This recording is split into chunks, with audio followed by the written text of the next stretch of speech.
Good morning, John. Good morning, Dr. John. Good morning. Good morning. Yeah, thanks for adding me.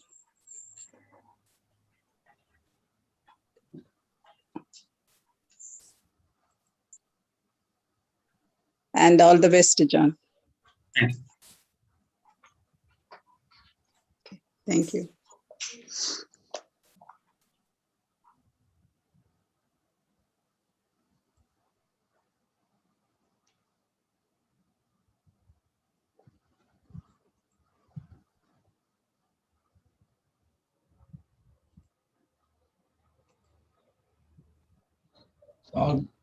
Good morning and welcome to the season 16 of GyaanELL webinar series, which is organized by Neshamani Memorial Christian College, Marthanda. Today we have Dr. John Lovejoy, Assistant Professor of the Department of English of St. Joseph's College as the resource person. We will begin today's webinar with a formal welcome address by Professor Litty Davis, Assistant Professor of the Department of English of Neshamani Memorial Christian College. Now I request Professor Litty Davis to propose the welcome speech. Thank you, sir. Am I audible, sir? Yes, you are audible. Seize the day with all your might as you awaken from a peaceful night. Take on life's challenges with a confident heart, for each day is a brand new start. Glorious morning to all. First and foremost, I thank the Almighty for successfully leading us through the GyaanELL seasons.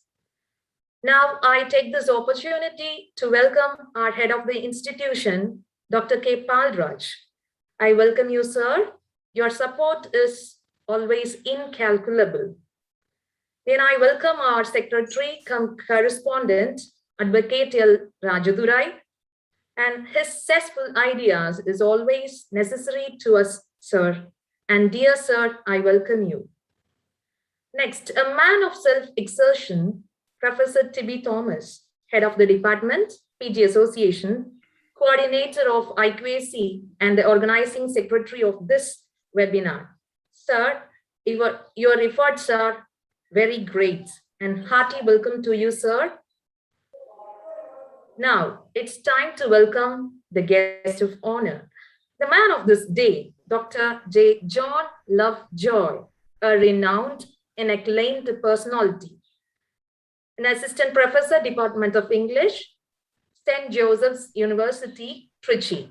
Sir, we are so excited to have you as our guest of honor. And we would love to hear a lot from you, sir, on behalf of the Department of English and IQAC. I bestow an ardent welcome to you, sir. Then I would like to welcome the teaching staff of the Department of English, and your aid is always boundless. I welcome all the preeminent lecturers from varied universities and colleges and institutions. And my warm welcome to all the scholars and the student friends. Let me once again welcome you all. Thank you.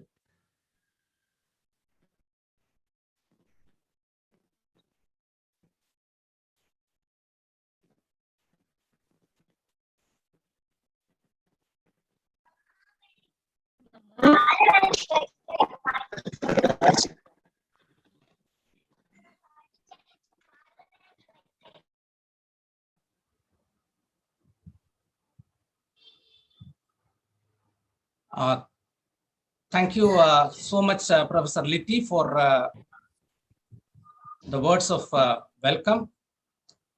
Now, we are not wasting our time because our principal has got another program today. So he has got a difficulty to join us in this webinar. So he has asked me to share his regards to the resource person and all the participants. So I share the greetings from our beloved principal, Dr. K. Palraj, and our correspondent, Advocate L. Rajadure, to the members of this meeting, this gathering. Now, let me take this opportunity to introduce today's resource person, Dr. John Lovejoy. As Professor Litty has spoken, he is the Assistant Professor of English of St. Joseph's College, which is an autonomous institution in Tiruchirappalli. He has a MA in English Language and Literature from Loyola College, Chennai. And he has also completed his postgraduate diploma in teaching of English, PGDTE. And he has also finished his MPhil in English language teaching as well from the English and Foreign Languages University, Hyderabad. He also possesses a PhD in English language teaching from Madras University, Chennai. In a career spanning over 2 decades, he has worked as a lecturer in Loyola College, Chennai, earlier to his assignment in St. Joseph's College. He served as additional dean in IQAC. He was editor-in-chief of an ELT journal and the college annual magazine. He is a member of the Board of Studies, and he has also authored 6 books on ELT and co-edited 2 books on soft skills. He has, to his credit, that his books are used as textbooks for undergraduate and postgraduate students in various colleges. He has conducted more than 200 faculty development programs, which includes refresher courses and conferences. He has also served as a resource person in UGC HRDC centers in Trichy, Coimbatore, and Hyderabad. And he has served as a resource person in conferences at VIT Vellore, Loyola College, Chennai, Indian Social Institute, Bangalore, EFL University, Hyderabad, and the list goes on. He has published a number of articles in renowned journals, magazines. He's a great scholar. He's an expert in English language teaching in Tamil Nadu. So we are very happy to have such a renowned person today as the resource person for our GyaanELL season 16. So I hand over the session to Dr. John Lovejoy to continue with his presentation on the topic visuals in ESL classrooms. Over to Dr. John Lovejoy. Thank you so much, Professor TB. Just give me a minute. Let me share my screen.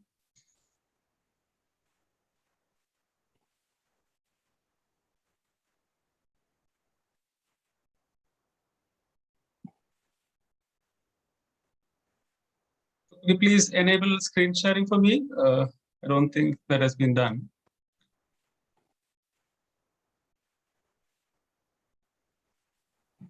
Yes, sir. You have joined in 2 devices. Yes, thank you.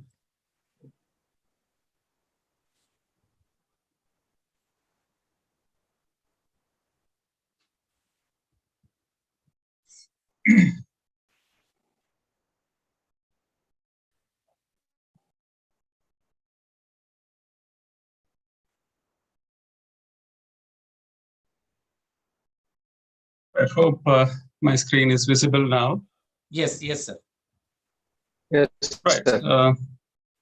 At the outset, I'd like to thank Advocate L. Rajadure, Secretary Correspondent, Nesamani Memorial College, Marthandam, Dr. K. Palraj, the principal of NMCC, Professor T.B. Thomas, Head, Department of English, IQAC Coordinator of the College, and the Organizing Secretary of the webinar, Professor Litty Davis, Webinar Convener, and Ms. Monica, Webinar Co-Convener, for giving me this opportunity. A warm welcome to the participants from across the country. I truly appreciate your interest shown in joining this webinar on visuals in ESL classroom. I had no connection whatsoever with this webinar a week ago, and this wouldn't have happened had Dr. Joseph Dunstan taken enough rest to keep himself healthy. Some of you must be disappointed with me replacing Professor Joseph Dunstan, who was supposed to talk on presentism in Shakespeare's tragedies today. I had to get into his shoes in a short notice, and I'm aware of the risk involved in entering the game as a substitute because those who know Dr. Dunstan know well that it's rather a pair of big shoes for me to fit into, both literally and figuratively. He's a gigantic figure and one of the most sought after speakers. So thank you, sir, for suggesting my name for this national seminar. At this juncture, when I've recently crossed 200 FTPs, most of which are 5-hour programs, I'm indebted to thank Professor James Sundar, former head, Department of English, Loyola College, Chennai, who suggested my name for an FDP almost 6 years ago. There again, I had to play the role of a substitute, but everything changed from that moment for me. My world as a resource person expanded from less than 10 workshops in 13 years as a teacher to over 200 in another 6 years. So thank you so much, sir. So I'm deeply indebted to you. So without much ado, let me start my lecture. I'm a bit nervous because I've seen a few of my teachers attending the program too. So I'll take it up as a challenge to really, make them to some extent proud. These are the signposts of today's webinar. There are 5 signposts. It's divided into 5 sections. I'll start with establishing the relevance of visuals, more so in today's classroom. It will be followed by a sneak peek into how visuals are presented in textbooks. Thirdly, I'll present how visuals are presented in textbooks, especially ELT textbooks. And I'll be also focusing on the various forms of visuals with a view to narrowing down on a type of visuals my presentation will be making use of. This will be followed by the 2 perspectives by Pete Corder on how visuals are used by teachers, and finally, the activities for classroom use. So of course, the session won't be complete without taking some questions of yours. Before I start, a few instructions. You'll occasionally find these 2 icons in my slides. The first icon is meant as an indication for you to just unmute your video and speak as part of the activity. And the second one is a chat box, most of you are familiar with. If you find this in any of the slides, which means that you're expected to flood the chat box with as much, responses as possible of yours. And thirdly, this is about the unmuting your audio.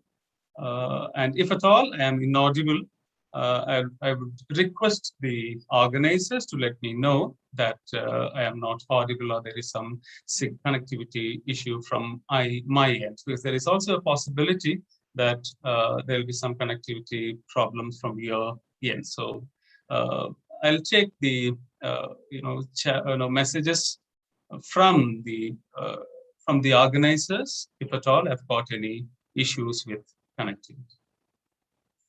Having said that, let me start with the first section of my presentation. That's why are visuals used in the textbooks, or why should a teacher or a textbook writer make use of visuals in his or her classes. Now, just have a look at this visual here, because Aristotle once said that, we usually, without image, we cannot think. Thinking is impossible without image. First of all, we see something and then start naming them. And even if you are listening to something, most of the listeners who try to really comprehend what is being told to them, first of all, try to have a mental picture of what has been told and then respond to it, because it helps in comprehension. Mostly it is said that we see dreams, we don't read them because they appear mostly as visual images. And if you look back at our own memories, we don't recall a dense jungle of words, but a large album of pictures. So pictures are highly important, especially when it comes to cognitive science. We have enough data to prove that pictures are helpful for teaching and learning. I've put together 5 reasons why pictures have to be used in a classroom, of which the first one is on display for you, that pictures are important because they are highly authentic in nature. Anyone who has read ELT, and especially that of communicative language teaching, knows very well that visuals come under the authentic materials. When I say authentic materials, materials which are in fact produced not primarily for instructional purpose for classroom use, but for other purposes. Only teachers make use of those visuals for classroom purposes, for language acquisition. So the visual, which in fact is given here, tells a story of a man by name Rampukar Pandit. And the icon, as I've already indicated here, I would rather recommend you to just drop your responses in the chat box as to what is this event, what has this event really captured. This, in fact, is a 1-year-old visual, a photograph published on India Now, Times Now. So can you just use the chat box to tell me when this particular photograph was captured? I think the chat box is enabled for all. So do you mind responding in the chat box as to when was this captured? What is the occasion?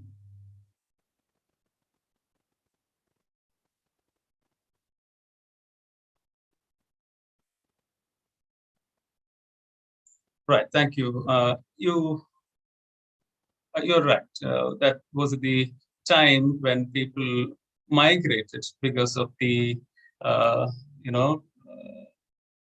lockdown. Yes, thank you so much. That was almost a year back when pandemic struck the world and people had to migrate to their own places.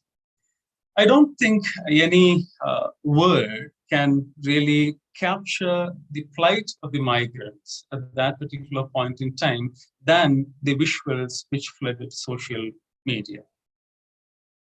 So therefore, they are highly authentic in nature, and it becomes lethal, especially when you really team it up with a contrasting visual. The visual on display is that of Jeff Bezos' attempt to have a space trip quite recently on Blue Origin.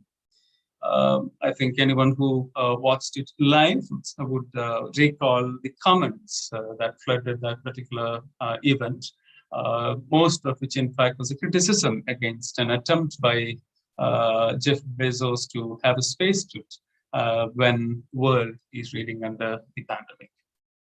So, as I said, visuals are highly authentic is one of the valid reasons why a teacher can make use of that in a classroom for language acquisition. The second reason why we have to use visuals for language acquisition in the classroom is that visuals are highly creative in nature.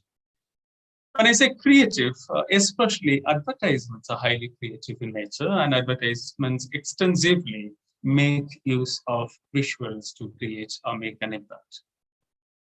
Now here is a visual for you, which is incomplete. I've hidden an image from you. This image has two important, things. One is the drainage manhole, and the other is a cap.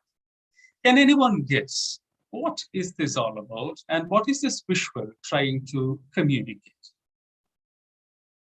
What is this visual trying to communicate, especially where a cap lying on a drainage cover? Right. Very good. This applied to scavengers. Just missed out on a few. Right. Maybe someone is working. Good. Very good. Underneath, and men at work. Right. Communication. Oh, that's communication cap. Maybe a soft skill trainer is around.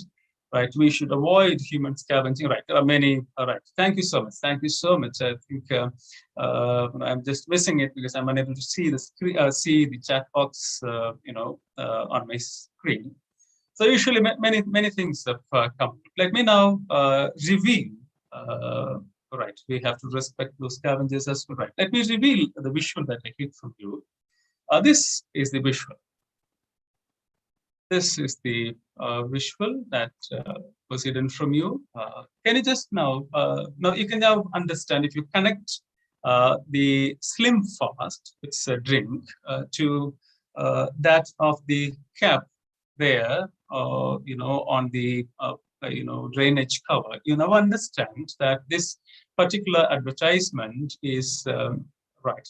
It could be, yes, it can be interpreted as rich versus poor. That it can be.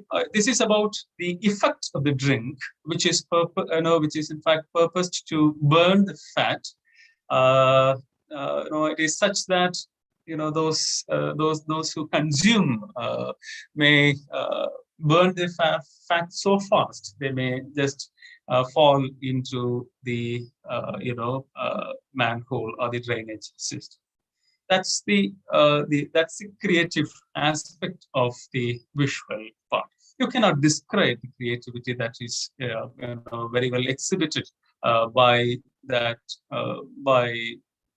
the advertisers, right? So people will disappear into thin air if you really drink a Slim Fast. Another advertisement here is about three goddesses disappearing from their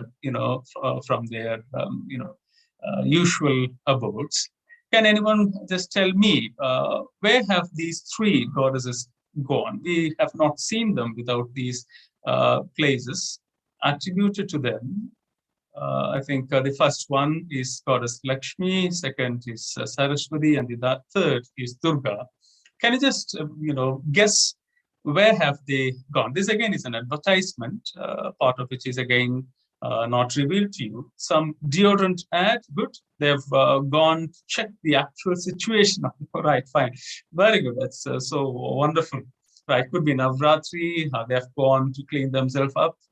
Okay, right. They have come down to help people. Time, yes.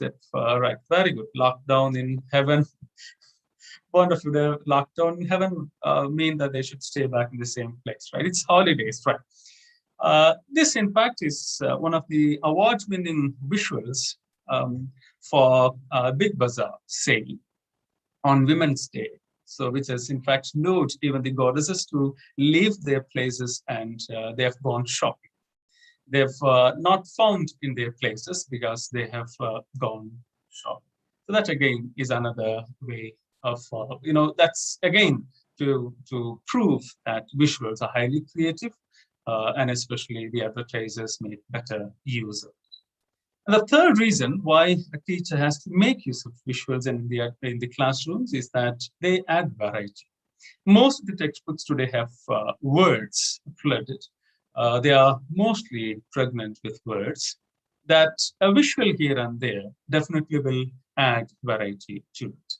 And this website, in.pinterest.com, you can make use of these visuals for free, only that you will have to log in.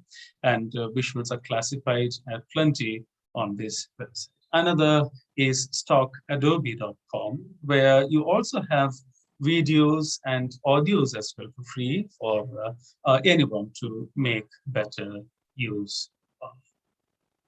As I've already said, that visuals definitely breaks the monotony, both in terms of teaching methodology and in terms of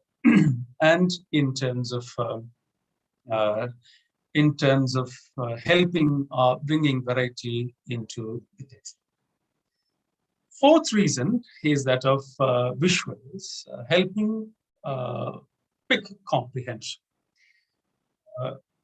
This is in fact based on a study by William C. Bradford decades ago, where students took just 50 milliseconds to understand or comprehend a visual. Now, I mean understand or comprehend a visual in the sense of plain visual, which does not demand critical thinking from the students. And it's also believed that around a maximum of 6 connected or assorted images a student can just in a fraction of a second, understand just at the sight of the visuals. Therefore, it's easy for students to comprehend that teachers need not spend much time explaining what it is. Added to it, connected to the easy comprehension from the because of use of visuals. One of the things that teachers forget is the fact that students who enter college, this is in fact our department at St. Joseph's, there are a few other departments as well, the amount of exposure, language exposure, especially English language exposure students have in schools, we treat when students enter colleges them as beginners, forgetting the fact that students would have at least had 12 years of exposure to the language, sometimes even 15 years of exposure to the English language.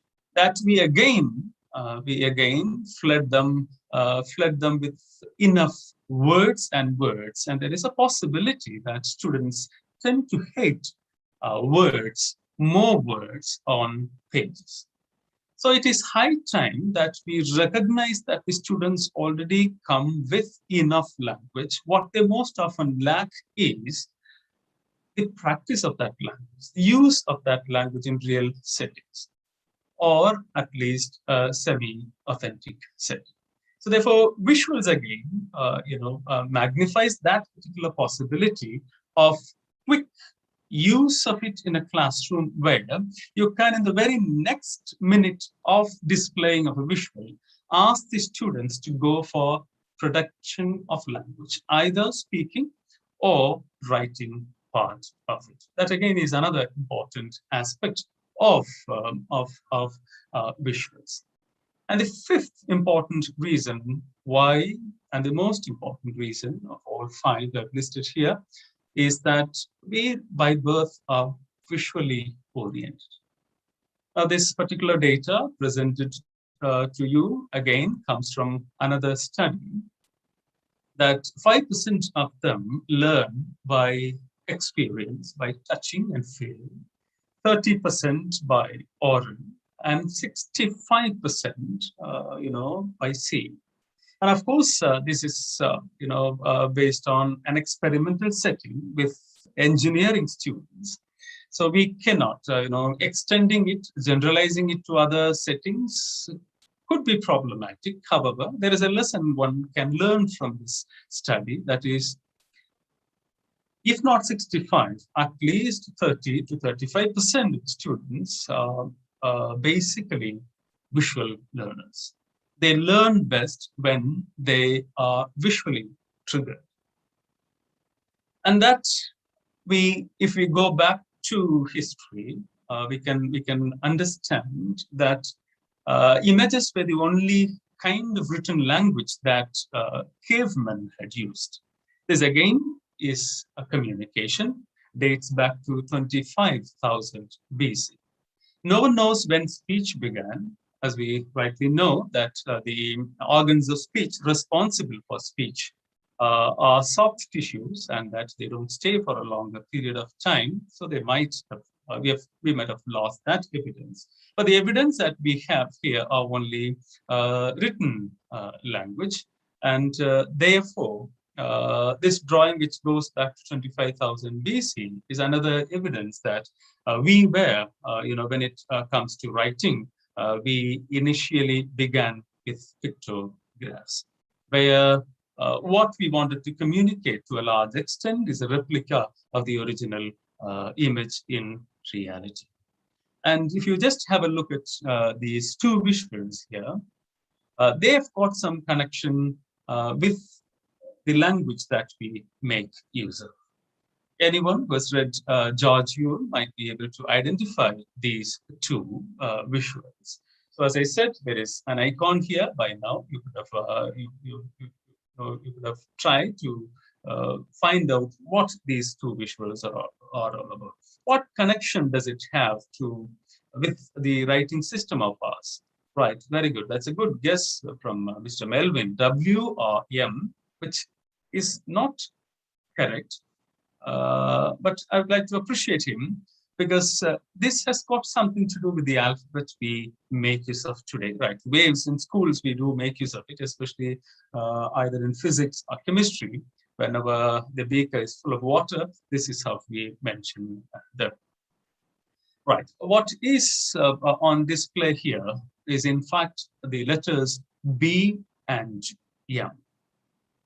You can find that the edges of these letters are so sharp that because we started our writing on a cave or on the hard surface like rock or mountain, which means that we made use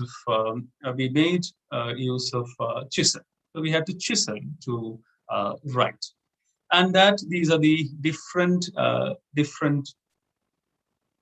stages of evolution of writing. The first being the Greek alphabet, moving on to Phoenician, and so on and so forth. The final one is the Roman script, which the English language later on borrowed for writing purposes.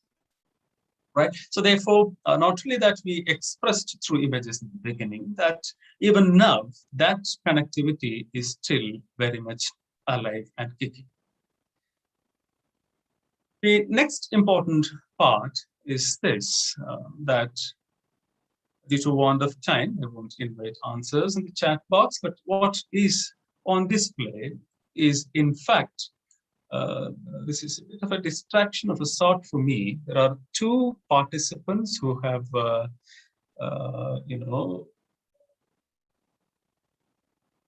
turned their video on. Would you mind turning it off, please? It's just on my screen. That's kind of a distraction for me. So please turn it off so that I can focus on what I see on screen, the content part. Right. Now this here is in fact closer to today's musical notations. We have, as I've said, we have no record of existence of music before the discovery of writing. As with language, the writing of music may have started with pictures. Not only that, writing, the language started with pictures, even the musical notations started with pictures. What you see is the early music attempts by humans to, document music. Connected to it, I would like to bring in Howard Gardner's idea of multiple intelligences, which he talks about in the frames, in his book titled "The Frames of mind, where he focuses a lot on different intelligences. He says that there are 8 ways in which humans comprehend the world around them. There is a possibility that an individual may have a dominant intelligence than the other. The 8 intelligences on display for you, and you can very well see that one of the intelligences listed out by Howard Gardner is spatial intelligence, which is visual intelligence. Students are visually oriented, and that some of the substantial number of students are visually dominant when it comes to learning. So if the input given to them are visually dominant, then there is a possibility that they may acquire the language most. On display are 9 intelligences. The last one, existential intelligence, was later on added. When the book was published in 1983, he only had 8 intelligences, but the others may also add a few more intelligences as they pass by. So that's what I have with regard to the reason, the rationale behind the use of visuals in a classroom. So so far, I've tried my best to establish that visuals are crucial to learning a second language, since humans have a strong bonding with visuals. We have used them to express ourselves, and visuals have some inherent qualities which enhance teaching learning environment, and that there are students who are predominantly visual learners waiting for their visual aid. So now let's look at how these visuals are used in a textbook. If anyone, those parents who have got little kids at home might agree with me, that the textbooks they have are textbooks in which at least 60 to 70% the space is consumed by visuals. Mostly the pre-KG or KG students, and even the primary school textbooks. Most of the pages are, the visuals consume a lot of space, and with as much as color as possible, and hardly you find those books in black and white.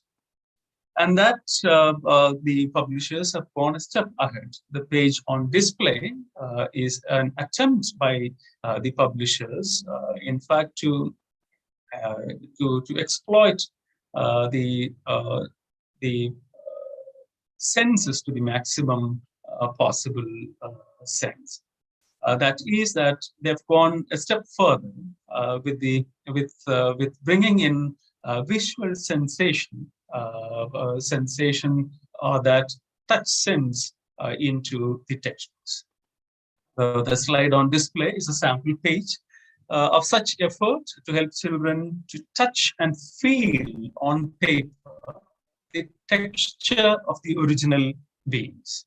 Children may not get an opportunity to touch elephants unless they are born in Kerala. That it won't be an exaggeration if I say that children, there may be children who haven't even touched the bark of a tree. So these pages where children get to touch and feel how these would look like.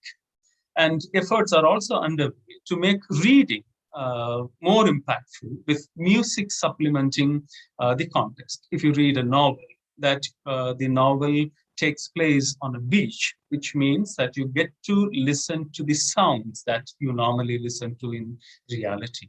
That again, the experiment has already been proven that it's so impactful that the recall ability of the students who have got music, situational music around BG, around the reading part, it's much better than the ones who don't have it. So that again goes on to suggest that everyone is giving one's best to really get the materials closer to the world we live in. But unfortunately, if you look at the textbooks at the tertiary level, it's quite, annoying to see that most of the textbooks are only words. Hardly do we find textbooks, which have creatively made use of visuals. The reason why people think that textbooks at the tertiary level, and even if you look at the secondary and higher secondary also, you find that there's a gradual, gradual decrease in terms of use of visuals in such days.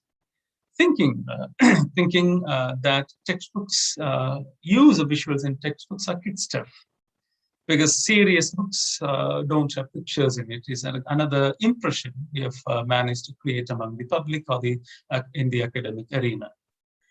Maybe because the reason that the progress from the picture language to the written language is to a large extent an advance from the cannibalism to civilization. I don't know why, or maybe that could be one of the reasons that has impacted people thinking that use of visuals in a textbook is of no use at all. So this drastic turnaround from the maximum exploitation of visuals to almost near nil use of visuals in textbook is something that is a matter of worry.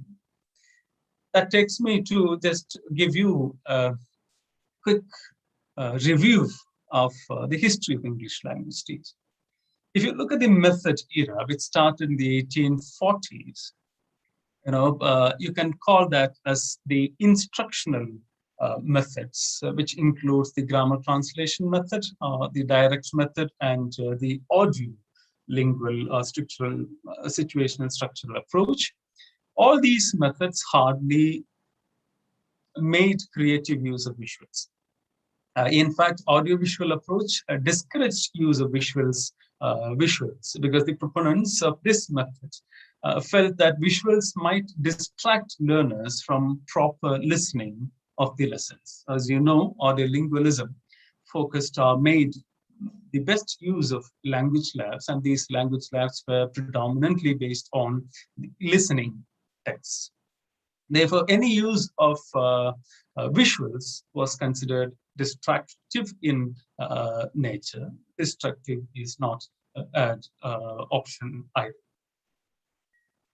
There's one method that did make use of the visuals, especially the pictures for teaching. There is direct method, and even that was restricted to acquisition of vocabulary. But in the 1970s, after the introduction of constructive approaches to language teaching, which includes the communicative language teaching approach, the natural approach, the silent way, total physical response, community language teaching, Suggestopedia, eclectic, and so on. Most of these approaches made advocated creative use of visuals in a class. To be precise, Krashen's natural approach, in fact, considered visuals an essential part of comprehensible input. Comprehensible input, anyone interested in ELT would be knowing what I+1 stands for. It's in fact a popular concept by Stephen Krashen. So therefore, to understand the importance of visuals in the classroom, it's better we have to understand what happened before the method era, that is the instructional method era. So the instructional methods did make use of visuals, but not as much as it did with constructive approaches. But going back to the time when there wasn't any method at all, but the educationists themselves, taught language, especially Latin as a second language. 4 of the prominent on screen, of which I would like to focus on one person,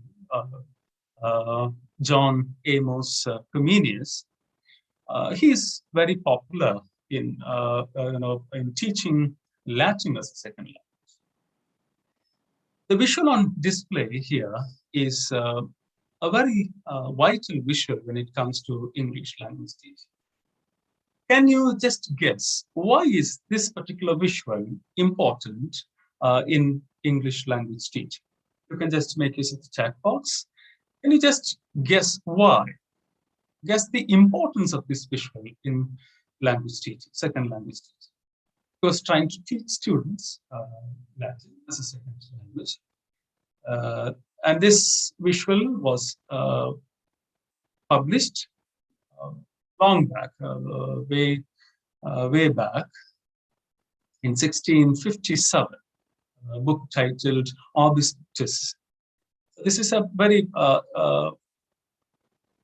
important message. I don't know whether anyone has put anything on the chat box. I recommend, if you have, to put that in the chat box again. Why is this visual a vital visual in English language teaching?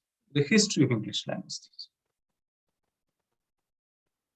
I got this, seems experiential learning, right? Taking the student out. It's good one, Mr. Rajan. Right, it's immersion approach. Right, very good, teacher volunteers. Speaks history through, not bad. He speaks Miss Geeta, right?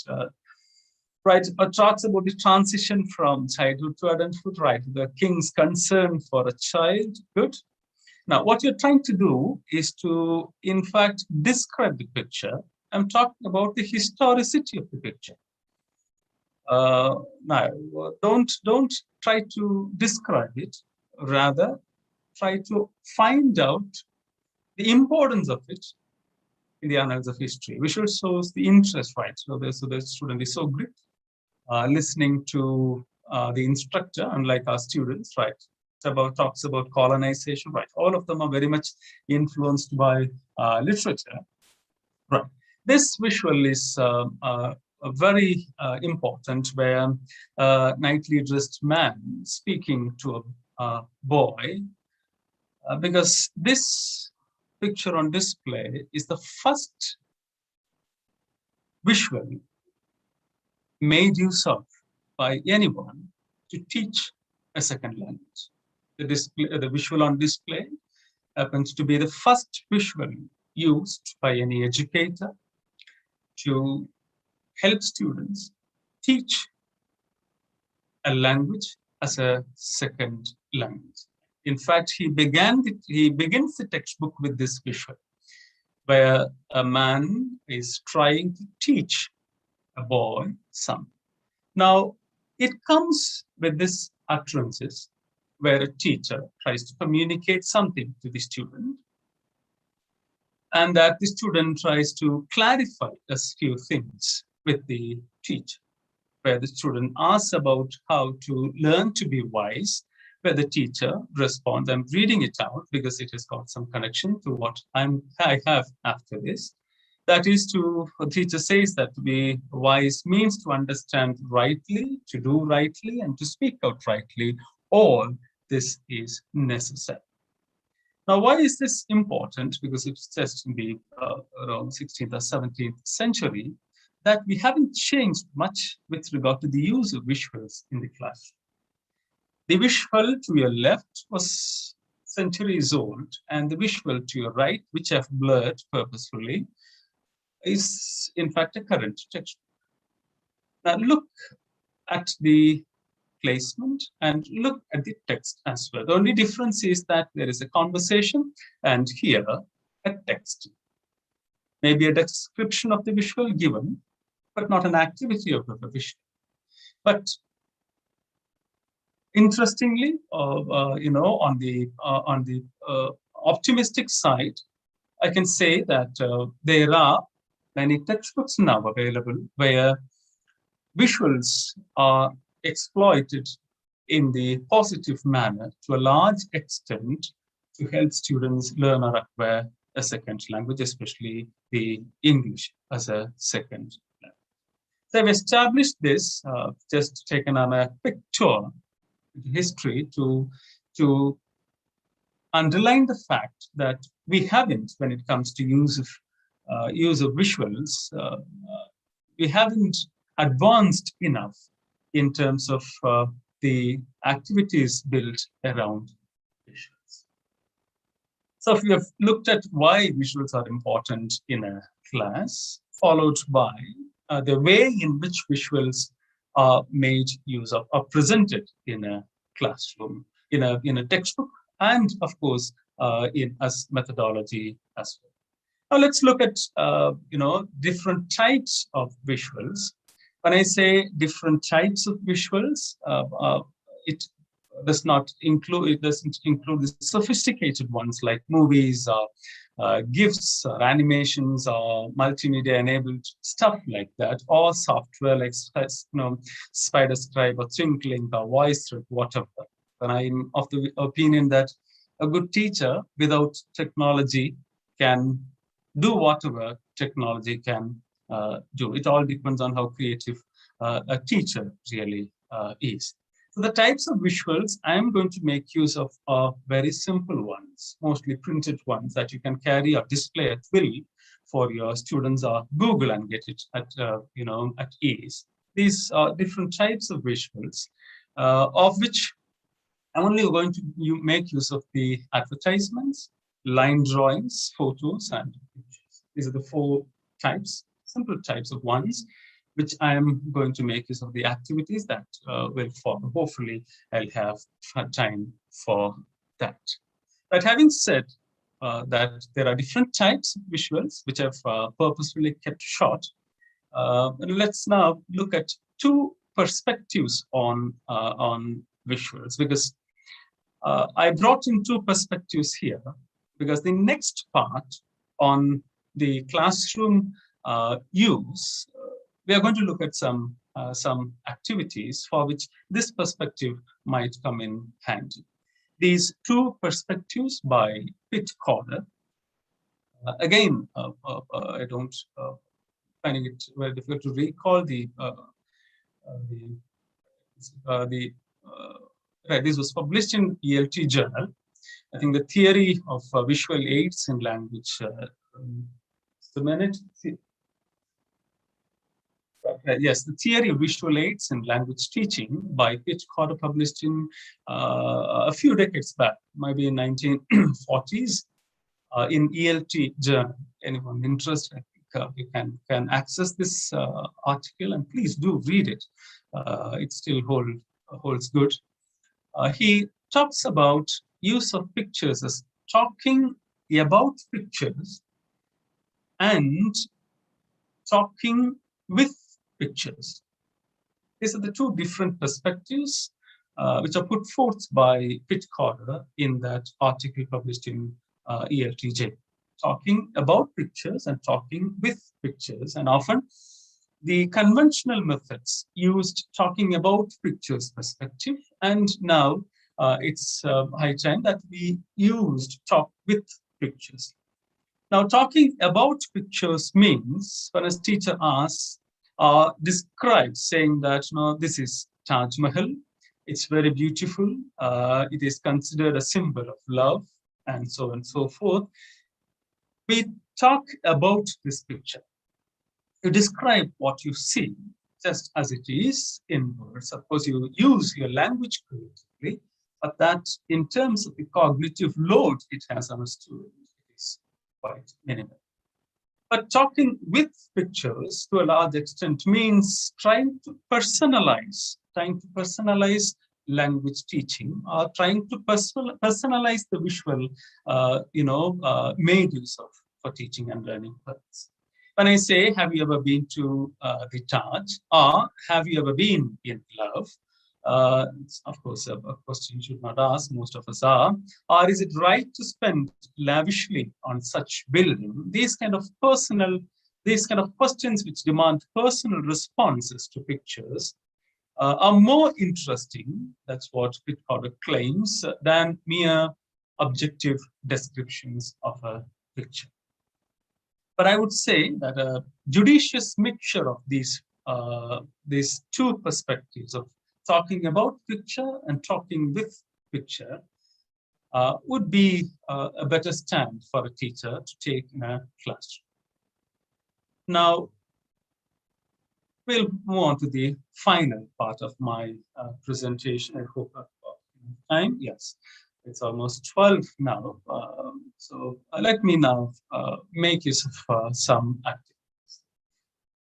You have been to a large extent passive listeners, only occasionally asked you to respond, make use of the chat box. But now I'm going to depend a lot on the chat box because you are going to be students now, assume the role of a student and respond to the simple activities.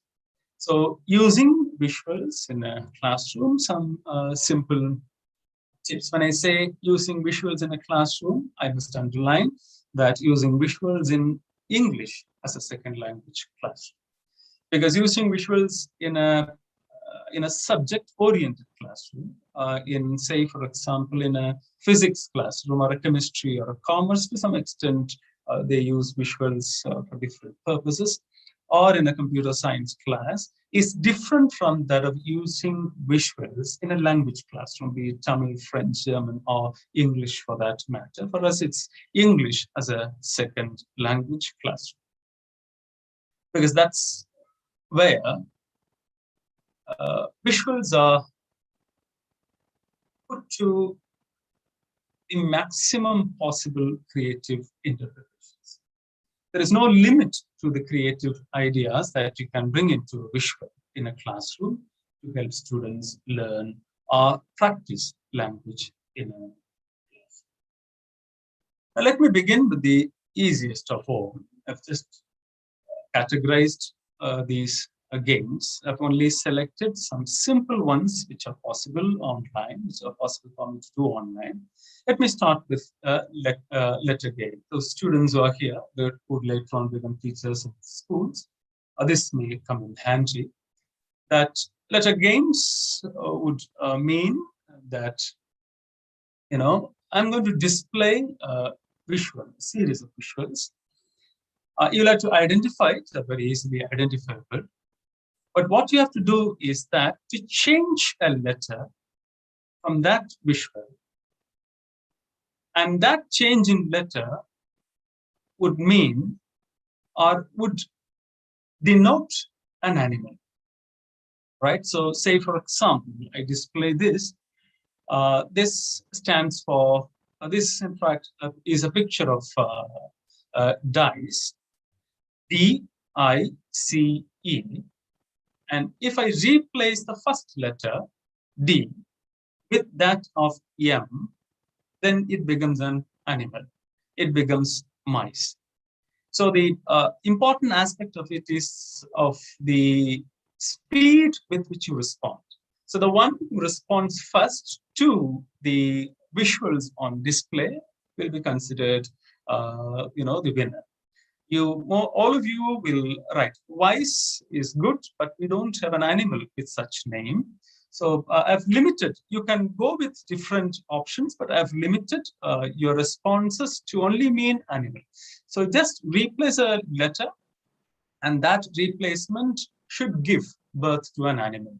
Right, zebra, Mr. Vairamani has responded. Now listen to it carefully, that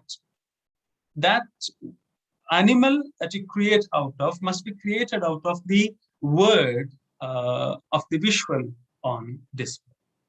Right, so deer is another animal. I'm not saying that you have to list as many animals as possible. It is about focusing on the visual.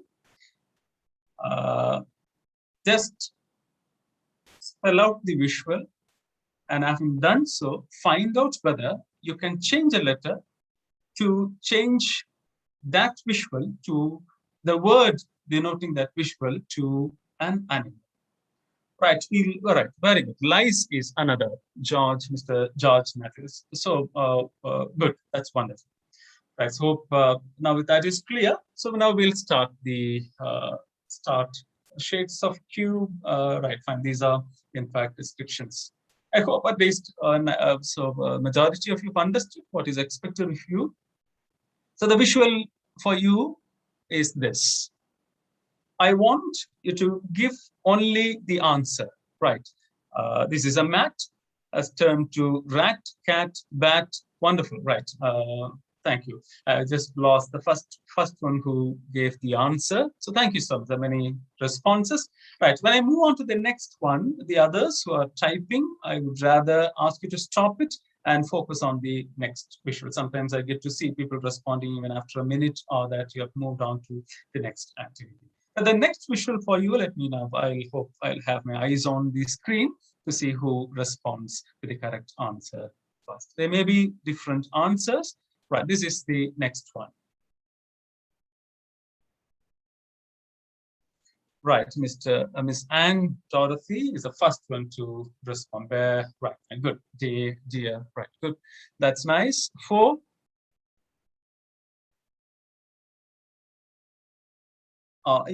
Fox, yes.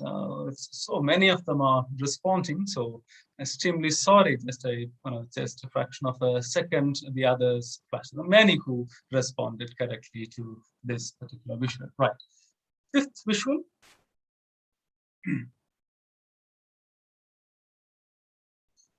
Very good. A lamb. Good. Marvelous. Right. So most of you have warmed up. 6th. No, 6th is right. Mr. Ravi Kumar is the first one to respond. House changed or converted to mouse. 7. Now remember, so far we have seen simple visuals. In literal sense, you just see what the visuals are, then try to convert it to an animal. I'm just slightly, making the task a bit more difficult. The visual is the same. The time I spent in getting the visual is the same. But I have a feeling that for this, you may take a bit more time than you have done, because I'm just going to make you rack your brain to find out what the answer is. You will have to observe this visual, which will be displayed shortly, carefully to respond, right? So spouse is not the right word. You're adding one more letter to try. This is a visual. Now convert this into an animal. The person who does it will be considered the Edward de Bono of this webinar.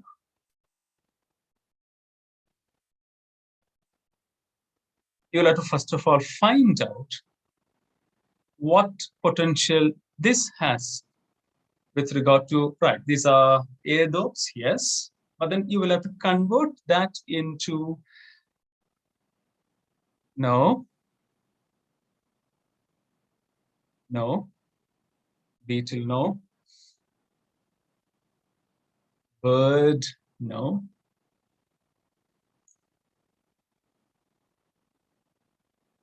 right. I might miss out on a rationale here, because you might give a response which I don't have with me right now. But in real classrooms, we may ask students to give the response. I'll give you a clue. If you haven't got it, I'll give you a clue. This has got something to do with the brand name. You get the brand name, you can. Very good, Mr. Sabarathan. Wonderful, wonderful. The brand name is Boat. These are boat airdrops. So from boat to goat. Wonderful. And I'm now making use of this. Even students in colleges may enjoy this. The next visual is kind of an abstract one, though it's not abstract, but I expect you to really look at it figuratively. Goat is not an animal. Right, now have a look at the visual and make sure that you understand the concept and then convert it into an animal. This is the visual.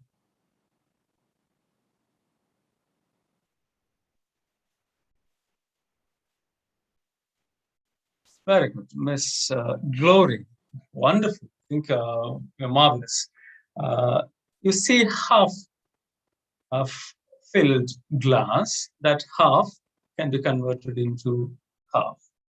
So a simple exercise to help students learn words that you can use it as a brainstorming exercise in a class. Thank you. You have been so wonderful with this task, and we'll move on to the next one, again about letter games. This is called Middle Riddle. Now, to give you a sample, you have a visual, and the visual is cup. All the visuals which will be on display will be odd numbered in terms of the quantity of letters. Now, what you have to do is to find out the middle letter of that word, for which I request, if you don't have a paper and pencil near you, grab one quickly. You have to write it down.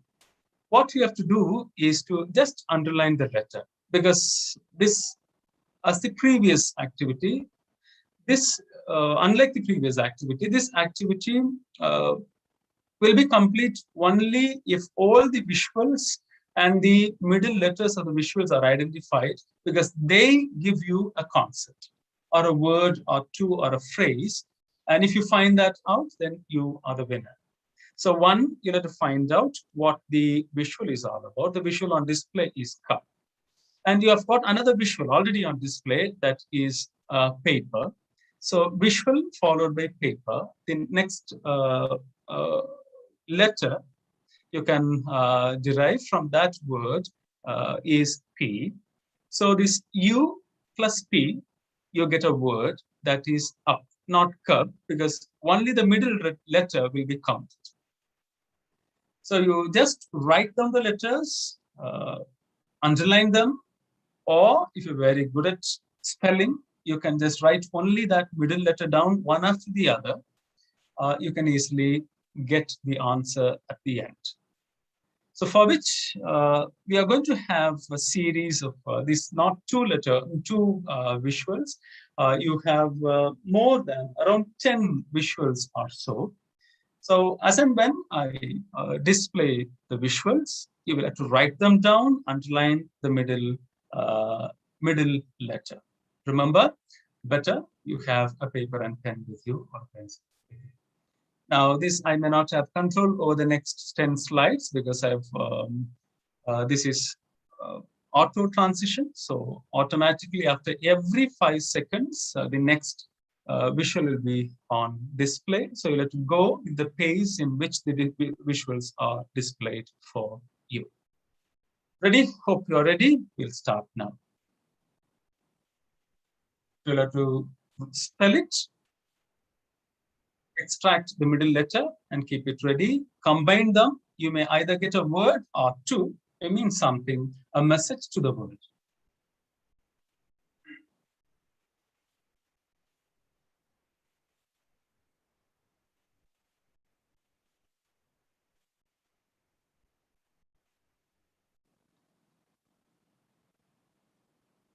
You're expected to respond only after the 10th visual is displayed to you.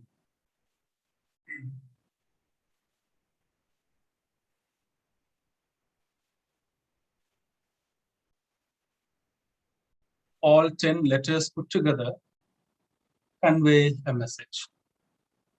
Very important message to the world. Maybe one word or two or three words. It's up to you to find that out.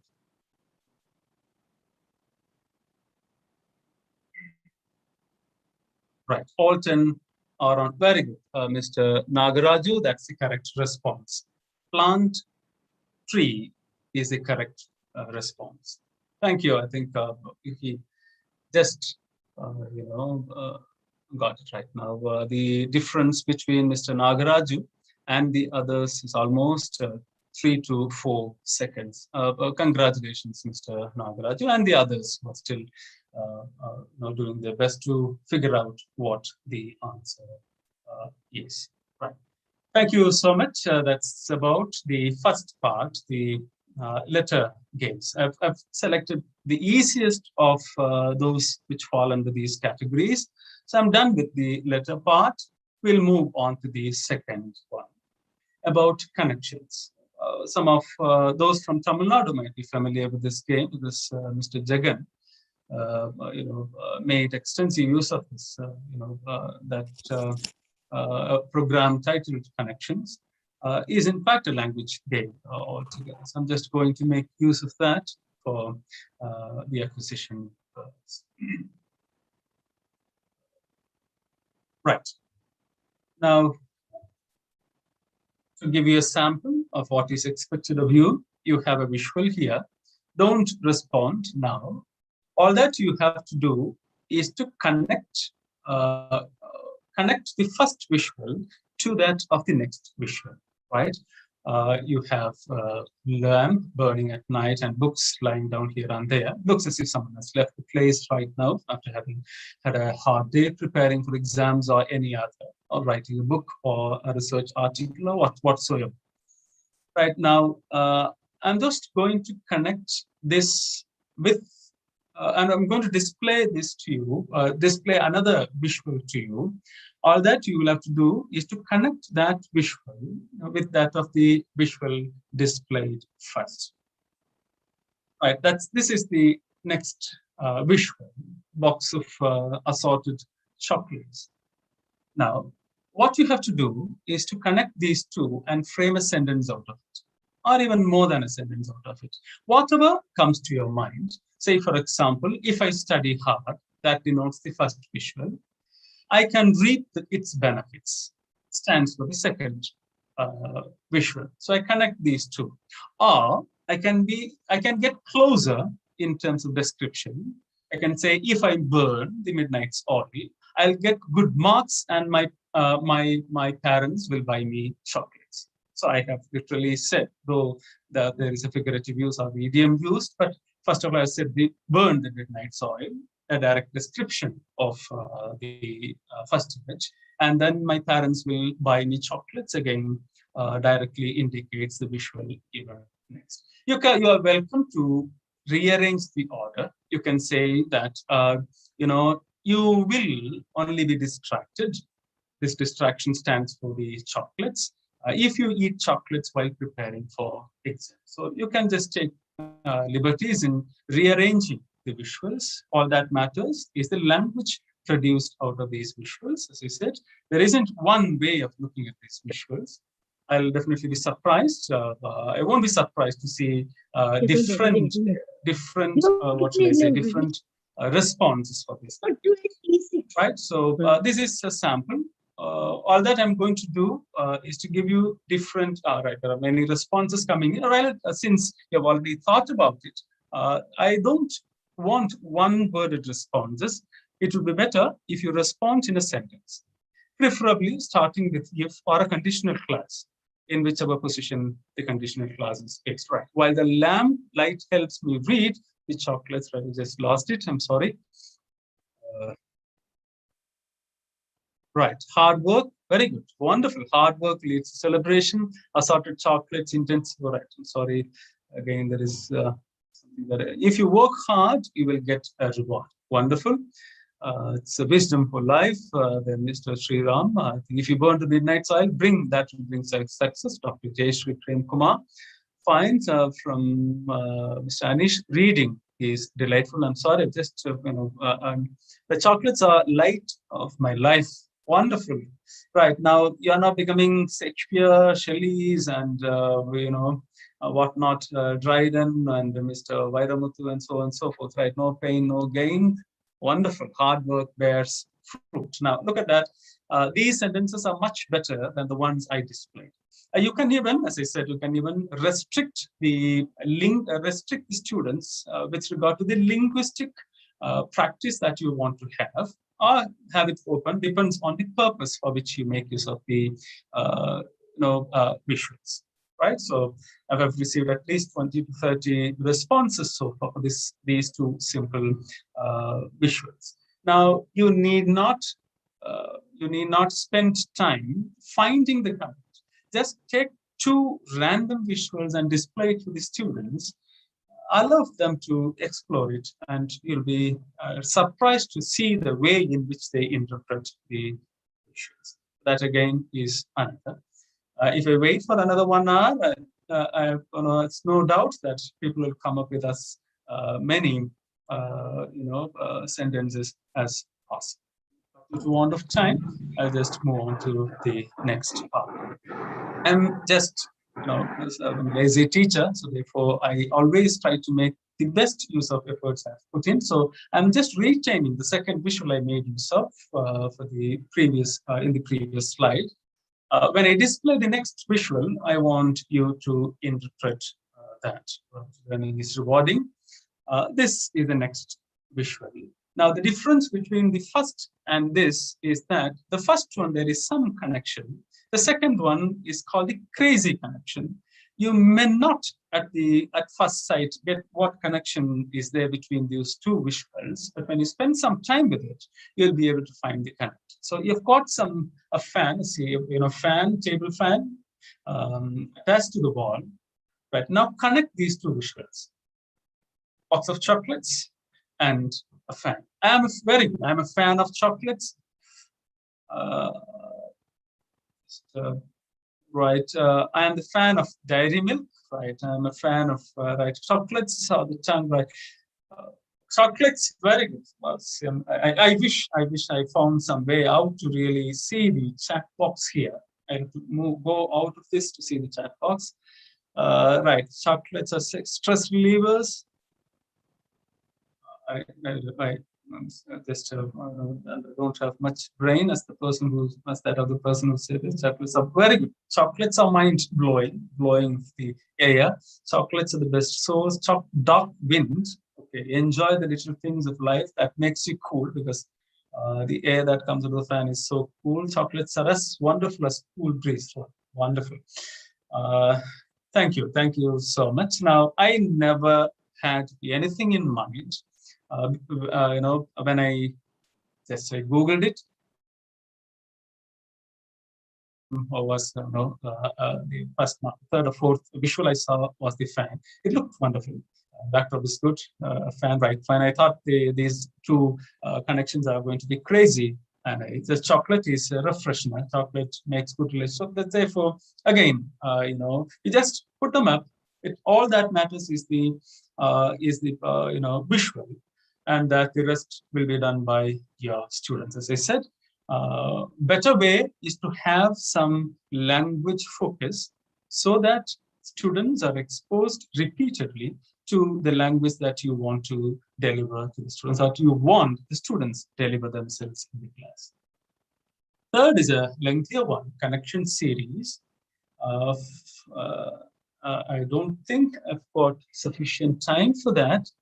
So I'll definitely tell you what you can do with these, with these visuals. Right? All that you can do is to ask a student to come forward, or if it is an online class, ask a student to turn the video on and unmute the audio as well. As and when I just wanted to do it here. Now I have very little time, so I'll just tell you give you instructions as to what you have to do with this.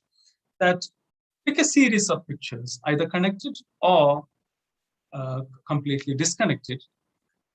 As and when it is displayed, when the second visual is displayed, the students will have to start making the connection.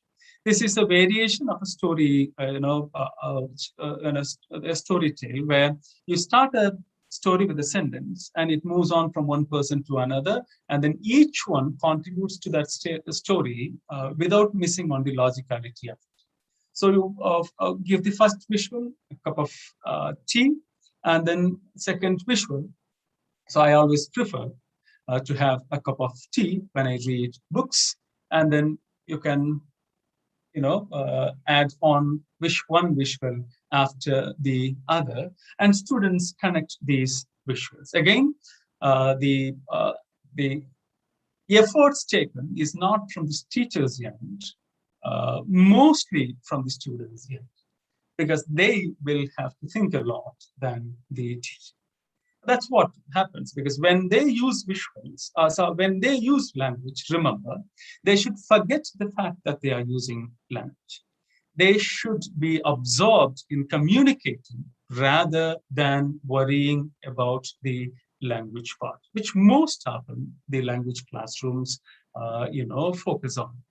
So here, often your focus is mostly on getting the meaning across, doing the communication part than the linguistic part. If you can just tell them what the language part is all about, the rest will fall in place. And students, there may be some, teething troubles, but that after a point in time will rectify itself, because we have to trust our students. So one after the other, you display it for them, and we'll have a great story created out of it. To extend it, you can ask the students to connect these visuals to form a story of their own as a take-home assignment. So that is about the connections part. The third is add writing. There are still some of them are trying their best to connect these visuals and get something out of it. But this is about getting a sentence or a phrase each for the visuals on display. Now, with regard to add writing, this is an advertisement I would like to make use of for this class. This is a symmetry. All these crosses, they stand for the dead. And there is one area where there aren't any dead people. So nowadays we have to book our own, place of burial. Now, remember, what you have to do is to supply a hook line. For those who are not familiar with advertisements or the terms connected with advertisements, these are the components of advertisement. This is another, just for the sake of labeling the different parts of it. If you look at this one, we call this the signature. Signatures usually come with the logo of a brand name. The second is the logo. Again, reiterates the importance of, reiterates the power of visual, because any brand has a logo with it. If there isn't any logo, then you have the signature designed as a logo, because that gets into your brain. You can easily recall if that is visually presented than in words. The third is the slogan. Some call it slogo, because slogan comes with the brand signature. And you have the visual. Most often the visual is a bit larger than it is given here, but this is a visual of the product. And you have the body copy, a description of the overall description of what this advertisement or product is all about, or what is expected of a reader or a prospective consumer. And finally, our part, that is the hook line. Most often, a reader of an advertisement, we don't have readers of advertisement actually. Advertisements are part of a magazine or part of a newspaper or any other. They just come and go, and on the TV, that's the time when we search for reach to our remote control and switch over to the other channels. But if the hook line gets you, if that line can hook you, which to some extent will have bearing on the advertisement, that is where the advertisement has succeeded. So I'm just giving you an opportunity to become a copywriter, a creative writer of an advertisement already in existence. And I'm sure there are two possibilities. One, that you get closer to the original hook line, and the other is to better the hook line already available. So over to you, hit the chat box, come up with as many information as possible. Right, will be with me forever. I don't know that is for the session. Right, graveyard is available. Wonderful. There is a businessman amongst us. Right, charismatic speaker. No, I'm extremely sorry. Right, miles to cross before you sleep. Right, Shelley. Maybe no. Who's that British writer? Right now, Frost. Yes, thank you so much, Robert Frost. Farewell. Drive safe. Right, wonderful. Drive safe. Drive safe. Any other plot plot was, that's quite sarcastic. End of the journey of life. Good. Miles to go before you sleep. Right. All are sleeping peacefully, maybe, at the time of COVID. Awaiting offers. There's many sarcastic people around, right? Green graveyard. Few vacancies. Right. At the time of COVID, many are losing their jobs. Right. We have got a few vacancies here too. Right. People underground. Yes. Beginning a new life. Heavenly place on earth. Right. Undisturbed. Limited. Now, wonderful, wonderful. Oh my God. Don't disturb eternal sleep, peacefulness. Right. Reality of life. Yes, that's something that you cannot run away from. Peaceful. Good. Right. Thank you. You can now stop. I must say that some of you have really bettered the original advertisement. I'll give you a clue. Why not extend it? Because I'm so motivated with creative responses from you. This is a service ad, not a commercial ad, but a service ad. Could be an ad against use of drugs, or could be a drug ad against smoking. Could be against wastage of water, right? RIP services, right? Man is mortal, right? If at all this advertisement is an anti-smoking advertisement, and the advertisement has only the hook line has only 3 words in it. If the hook line has only 3 words in it, and I've given the first 3 letters of the 3 words. The first letter of the first word is M, which is a 3-letter word. The second is a 7-letter word. The first letter starts with S, and the last one is a 4-letter word starting with A. Wonderful. I think one of them has almost given it as saying no smoking area. It is, in fact, non-smoking area. That's the correct answer. So wonderful hook line.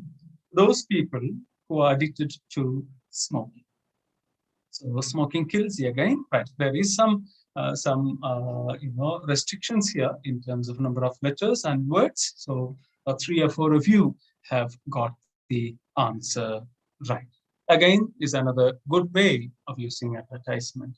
Another way of using advertisement, it goes beyond one sentence answer, where you have to write an advertisement for missing people. But again, I've just, due to want of time, I'll quickly run through this advertisement. That is, you have a visual on display, and that you have to write a description helping those people reading this advertisement with the description of yours. Sometimes they may not have the photographs, so therefore they have to go with the description of it. So the parents, relatives, friends, neighbors may know these children, but today it's not possible. It's more unlikely that they may not have the photographs still. So if this is the description of this boy at work, right?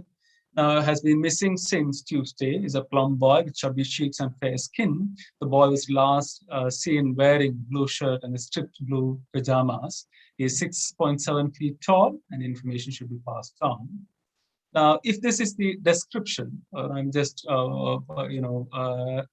trying to scaffold students who may not know the structure of an advertisement meant for missing children or people. Now, if same thing has to be done by my student, which may require 2 to 3 minutes of their time, how would you describe this? Remember, this is not thematic.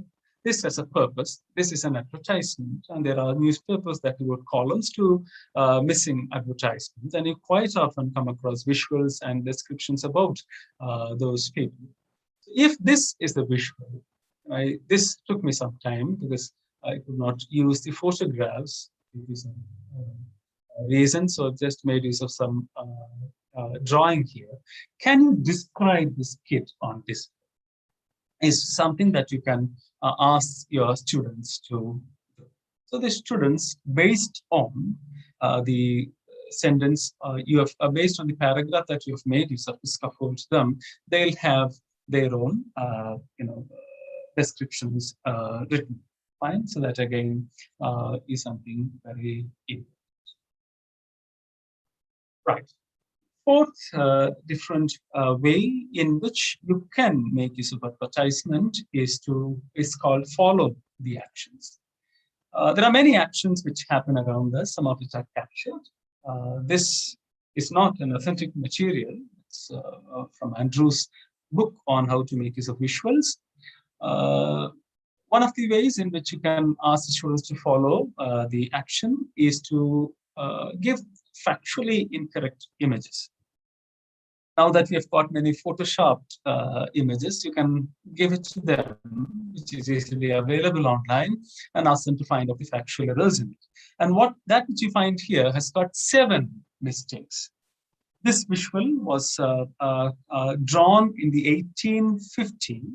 So when it was drawn in 1850, there were some things that would be missing. So you will have to find them out. Say, for example, if I say where, and that's the action you have to make use of. Jeans was not invented in 1950.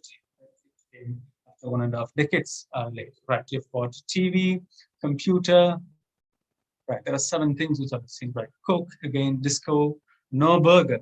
That point in terms of a highly informed audience here, right? As someone has found the one we have got far away from us, that is the vacuum cleaner. That's something someone has found that. Again, you can ask them to really write a paragraph on what they find, what their feelings are, ask them to redo the entire visual, redraw it, replacing it with items which could be found in the 1850s, for which the students will have to do a lot of homework. I'm sure that some of the students will be interested in doing some serious research. That again is another that you can, that's something that you can use as sentences. People did not wear jeans in 1850. Jeans were not invented in 1950. It's the way you want to, again, about the language focus that you have. Want to give them a lead, you can give the verbs which denote those factual errors, and then they can weave sentences. Another following the action is do what I say. There are 7 actions here, all of which are indicated in red circles. And as and when a circle is numbered, which is when a number appears, you'll have to give instructions. Say, for example, that the first one is this. What sort of an instruction this person might give to the one sitting nearby? You can just focus on the fingers of his hand. Turn the light on or get out. I don't think is appropriate there. Maybe shut the window, close the window. No. See, he's pointing out at the light which is in front of him, and maybe a boss talking to a neighbor saying that switch the windows, I think turn the light on. Could be, please open the door. Right, you're talking about the other ones. I want you to give responses to the number that is revealed to you, not asking what the state of mind of the boss is. I want you to talk about the action that is going. Ask someone to sit down, right? Turn of the music, type as I say. Very good. That's another way of doing it. Type as I say, because the person has a monitor in front of her. Right. Switch the lights on or switch on the light. Right. The second one, what would be the instruction given by this person, which is just above number 1. The second one, a man is carrying a book, instructing the lady to do something. Yeah, please open the door. Don't open the door. It's another possibility. Please open the door. Move away. Right. Can you hold some? Good. Listen to me. Right. Could you please? When it comes to instruction, you can give them different ways in which instructions can be given to people depending on the, hierarchy, or depending on, the politeness markers. You can ask them to open the door, or you can ask them to, could you please open the door? Would you mind opening the door? Which has got, layers of politeness, embedded into it, right? Can you please help me? And all those things, right? Likewise, if you just, reveal one action after the other to the students, that after a point in time, they'll be absorbed into the visual and forget that they are actually using language, but will be using it. Will it be possible for that? Will it be possible for you to open the? There are many more such things you can do with visuals, right? About following the actions. As I said, I've just selected one or two activities each, and the next one is about guess what. You have to guess the visual. Right? Guess the visual in the sense that there is a visual here of a child. She is looking at something. My question is, what is she looking at? And the response from you must be in a sentence. So can you just respond to me in a sentence, guessing what this child is looking at? Let me see who gets the correct guess.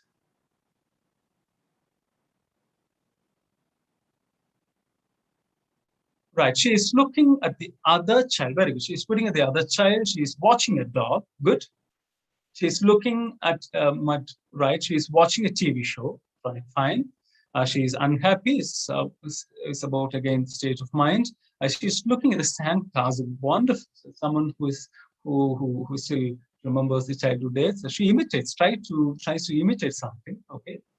She's looking at the crabs. Wonderful, someone from the seashore. She is looking at food. She is yearning for her mother's attention, watching insects. Children do watch insects. Yes, she is staring at someone. She's angry with her father. She's watching a snail. She's right. She's watching. She's so sad. Right now, remember, what am I learning? I'm just trying to help students with present continuous tense. They try to mostly use present continuous tense here. Right. She's watching a pathetic event. Okay. She's not willing to stand up. Okay. She's unhappy that she has no home. Right. Many more. Right. Now, this is the original picture. No one has got near the original visual. Right, so this is what the child is looking at, and I'm sure these, right, she is maybe attending online classes. There is a possibility. Right, the students may not forget the visual because of the shock they may have when the visual is revealed to she's playing with the snake, or probably staring at it, looking at it, or watching at the who. Again, you can change that sentence structure to a question. Now, I have a drawing in the sense that, I'll draw one after the other, just a stroke after the other. You'll have to find out what the drawing is all about, for which ask questions in the chat box, starting with is it. Right, so ask question in the chat box, starting your sentence with is it. Fine, you're going to guess it with is it a thing? I'm just revealing it, just this is the first stroke. Having looked at this, what do you think this visual is? I'm going to complete it in 5 or 6 attempts. Is it an animal? No.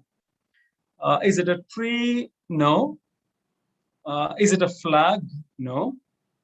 Is it a box? No. I'll just draw another.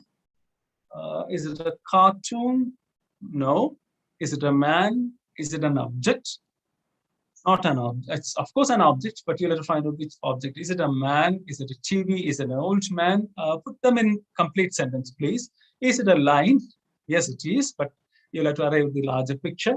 Is it a street lamp? Is it a book? Right, very good. Is it a rope? No. I'll give you another. This is another. Just Very good. Is it a petrol pump? No. Is it a pole? No. Yes, it is a picture. We'll define. Is it a shirt? No. It looks like. Is it a man? No. Is it an old man? Very good. Is it an old man? An old man walking with a stick? No. Right. I think someone found it out. Someone found. I think that person has got an eye for details. Is it a burning candle? Obviously, yes. Looking at it from at the teacher's perspective, I have to some extent failed in my attempts because my purpose is to make sure that the correct answer is delayed to the maximum possible extent, so that the students come up with the maximum responses, because that's the purpose. The purpose is not that they find it out. The purpose is to help them make as much use of language as possible. So two of them got it exactly right, that it's a burning candle. There may be some teachers who may not be good at drawing, just like me. So for those who are not good at it, variant of that is hide a visual. Hide a visual, download it. There is a thin line. That's the same activity, but meant for those teachers who are not good at gifted with drawing. So what you have to do is to, you can even go for abstract drawing. You are not, if you are not good at drawing. Anything that you draw is modern art. So therefore, students will come up with their own interpretation. So can you just find out what is concealed? You can use animations. Yes, as I said, that's not I'm going to use. Right. Thank you so much. Now, can you just find out what is concealed from you? There is a line. It's an arrow. Now, remember, the language demand is the same. Ask a question. So as a teacher, when the students unmute themselves and speak, you need not respond if it is a one-word answer. They'll have to ask a question. So is it a pyramid? Wonderful. Is it a brush? No. Is it a bat? No. Somewhat resembling a bat. Is it a comet? Okay. Right, because of the Jeff Bezos effect. Is it a glass? No. Is it a roof? No. Is it a ladder? No. I'll just reveal it a bit more for you. A little more. Just a thin line. Is it a needle? Is it a kite? Now we said that, see, students try to, give it a shot. Give it a shot at whatever comes to their mind. Now, this is the maximum I could do. Have a closer look at it. There is something for you. There is something for you. A thread, yes. There is something for you. Is it a nail? No. Is it a meteor? No. Is it a golf stick? No. Toothpick? No. Right.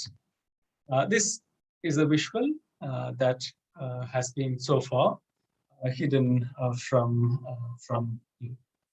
Right. So just a visual can evoke a lot of response from the students. There is still someone saying that is it costly? Is it a walking stick? That's a guessing. Differently is another game. So that again is for those people who really are not good at it. So, I don't know how much time I have. I'll go for another 2 minutes and then leave the floor open for questions. So this is something about what's missing. So from hiding something, asking students to, hiding something, from asking students to guess what it is, to what is missing. Where you show them a visual, ask them to observe the visual for a minute or so.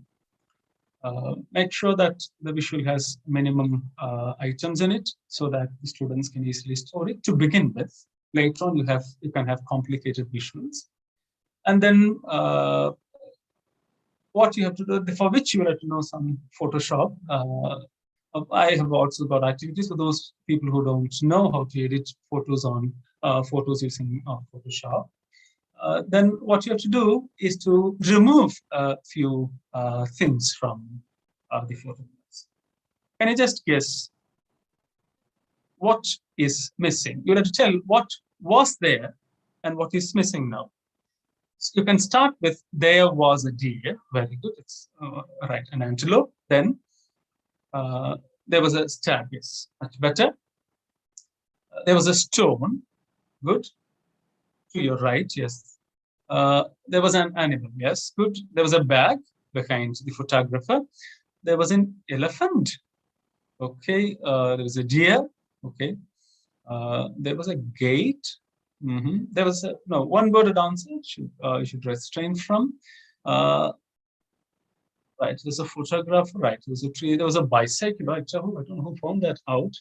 Bicycle. Good. That's again, you've got good eyes. Right. Now you can later on ask the students to guess one after the other. Can you just tell me? I've just used an arrow mark to indicate what is missing there. What was there earlier, prior to the second visual? The first visual had something to your left. What was it? It was a, yes, very good, Mr. Surendran. Wonderful. There was a branch in that position. Second, this arrow mark, what was there and what is missing now? Yeah, there's a bag, right. The third,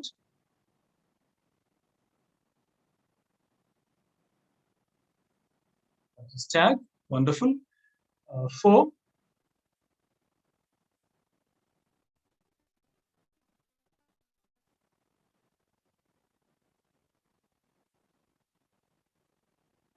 road. Yeah, still there are some poets here.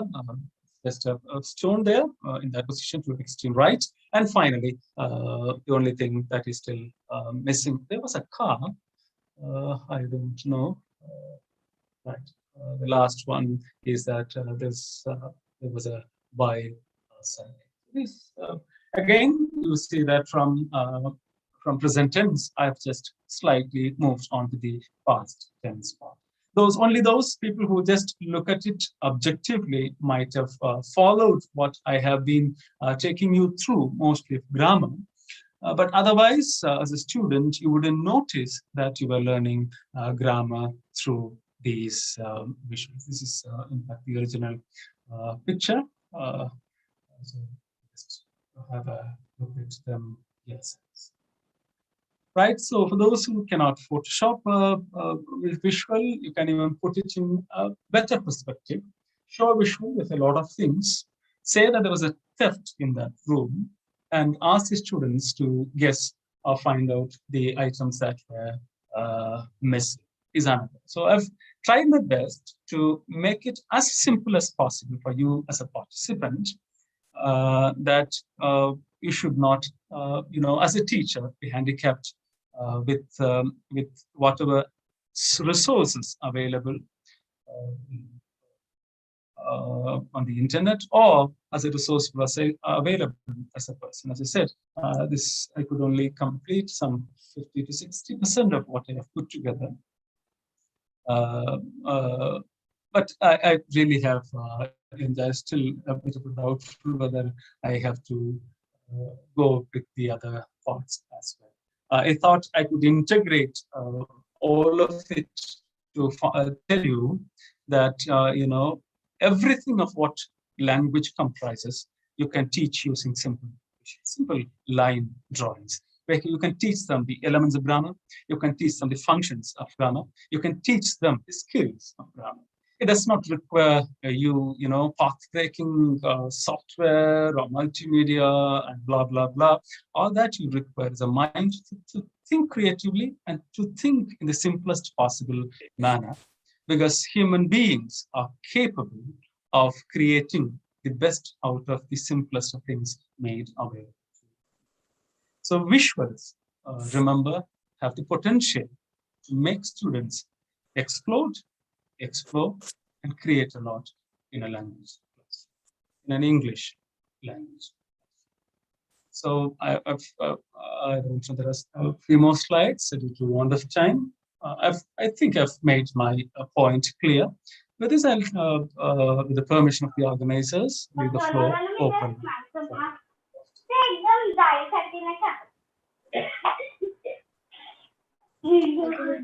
அது வாங்கிட்டு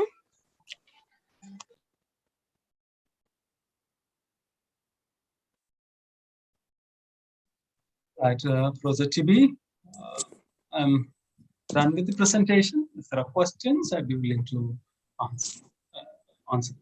Thank you so much, Dr. John Lovejoy, for the wonderful presentation, splitting the presentation into different stages and explaining each level, and finally coming out with a lot of examples showing how visuals can be used effectively in the language classroom with the help of some games using visuals, advertisements, follow action, connections, and guessing, things like that. So it was really a wonderful session, and I'm sure all the participants share the same feelings as I have. Thank you so much. Now let us have the interaction question part. The participants can unmute your microphone and you can ask, you can use the hand raise option also. Hello. Good afternoon, sir. Hello. Good afternoon, sir. I am S. from Gayatri College of Science and Management of Andhra Pradesh. Am I audible, sir? Hello, Thomas, sir. You are audible, but your voice is breaking. Is there any kind of breaking, sir? Yes, Is yes. it clear now, sir? Is it Yes. clear now, sir? You could come with your questions, sir. Yes, sir. Thank you very much for a nice presentation, sir. And is it, do we apply this to undergraduate students and postgraduate students for what extent? To the maximum possible extent, sir, as I said, that the activities I've made use of, it's all because of the limitations of time, not of the platform that I'm making use of. So these are things quite now and then I make use of with my own students, and I found them enjoying it whenever I make use of visuals. So you can use visuals, explore the possibilities of using it with both the UG and PG students. PG students, though they don't have general English classes, but you can use them for ESP classes for sure, English for specific purposes classes.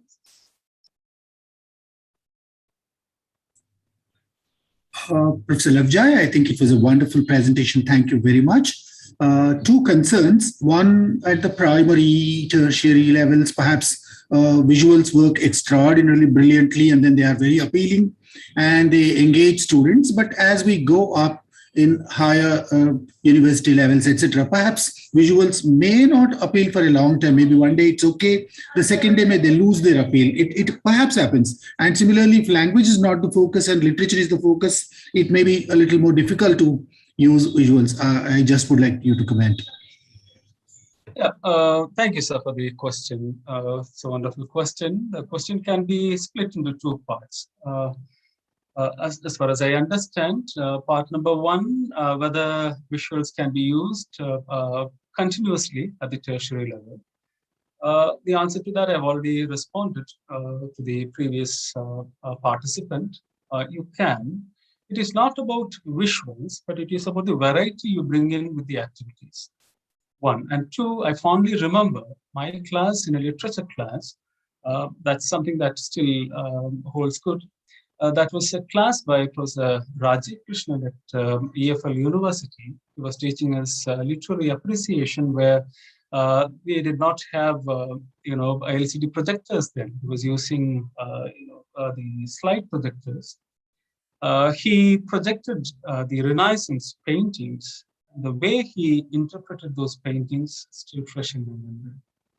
So as I said, my purpose was to make you aware of the fact that visuals are quite impressive, quite interesting, and have the potential in a language classroom, not one literature classroom. Had I focused on a literature classroom, my presentation would have been different. My approach to use of visuals would have been completely different. The second part of it is that, can I make use of it in a language classroom? In a literature classroom, which I've just now answered. You can, sir, as I said, my teacher made best use of it in a literature classroom. most of the postmodern paintings, in fact, can be made best use of to teach criticism. Though I don't teach, I've only taught once, taken that risk of doing so.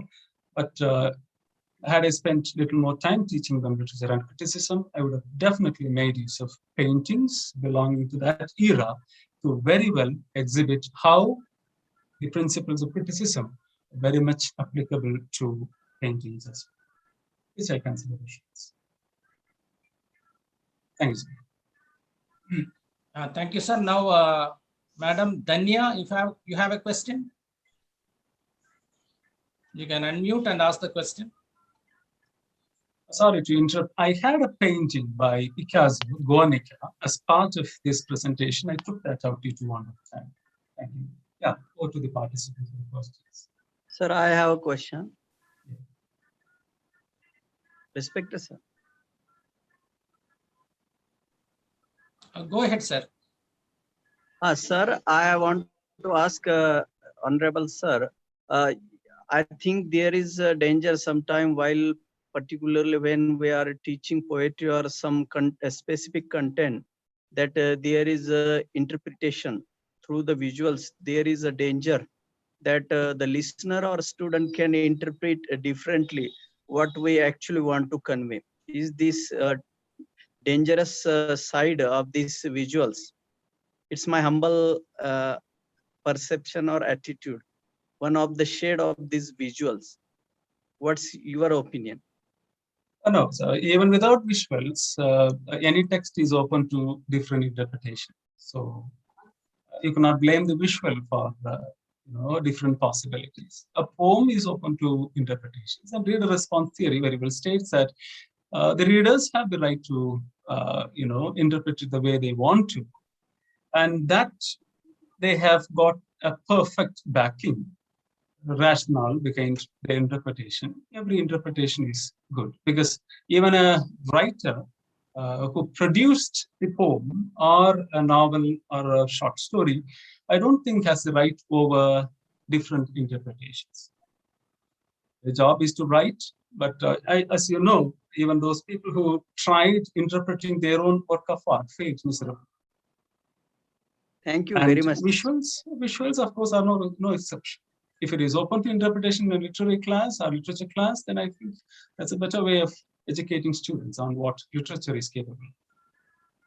Thank you very much, sir, for answering my question. Thank you.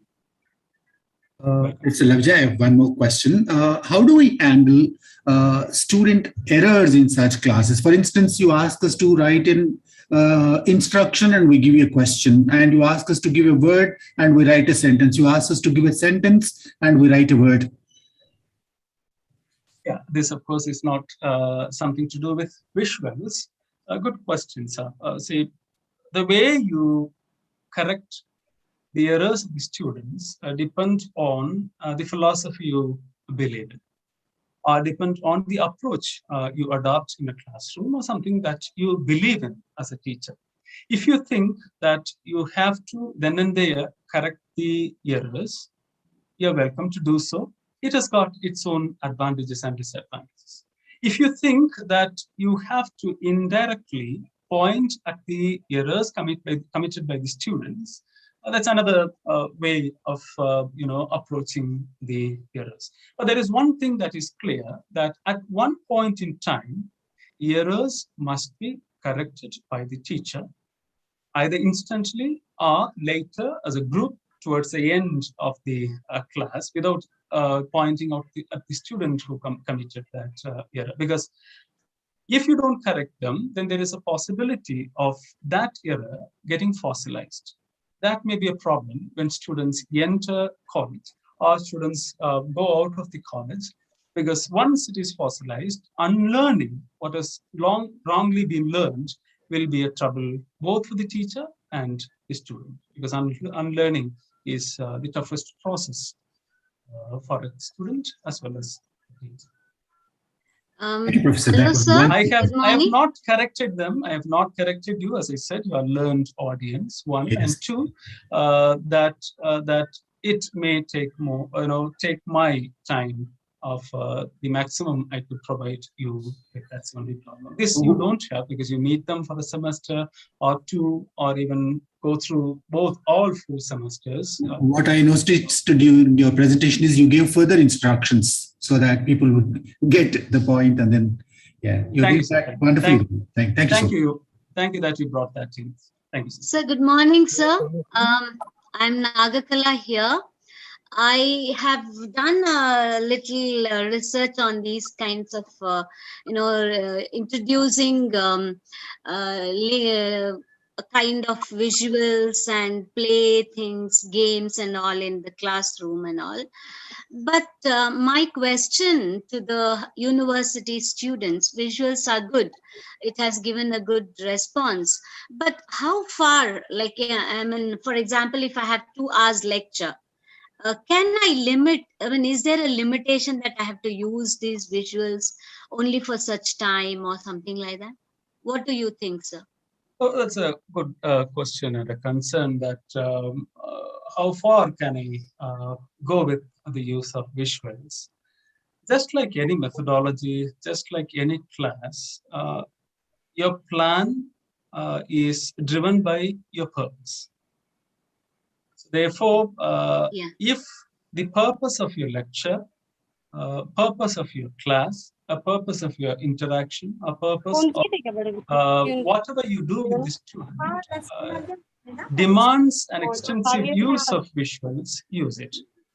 If it doesn't demand, don't use it. See, just as the way we use words, just as the way we use all other materials, authentic materials or even otherwise, visuals is one of the areas that you can explore, the most underexplored area you can explore, so that you also cater to a majority of the chunk of students who are visually dominant students in the classroom, is my concern. Yes. So therefore, with regard to the amount of time you spend with the visuals should be, to a large extent, informed by the purpose of that day's class. And even it can be according to the student's level also.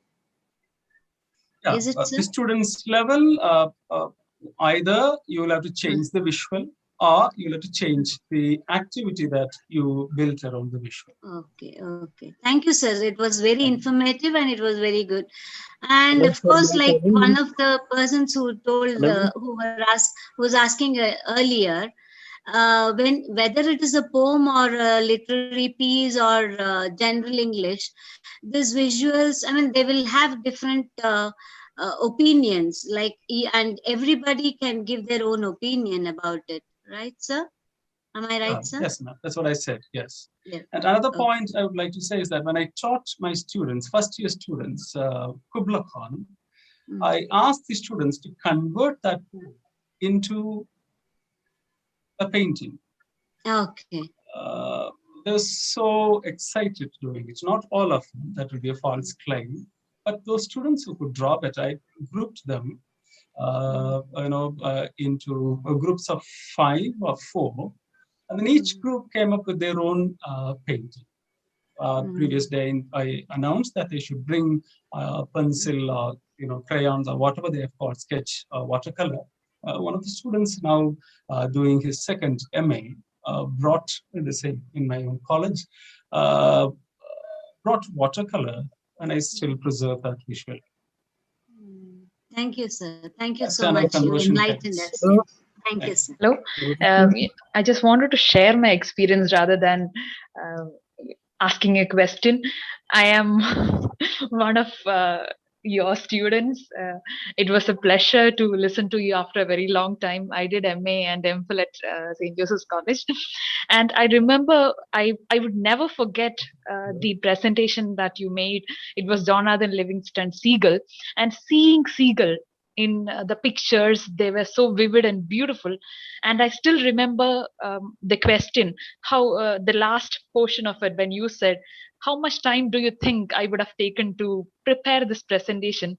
And there were numerous suggestions from the people.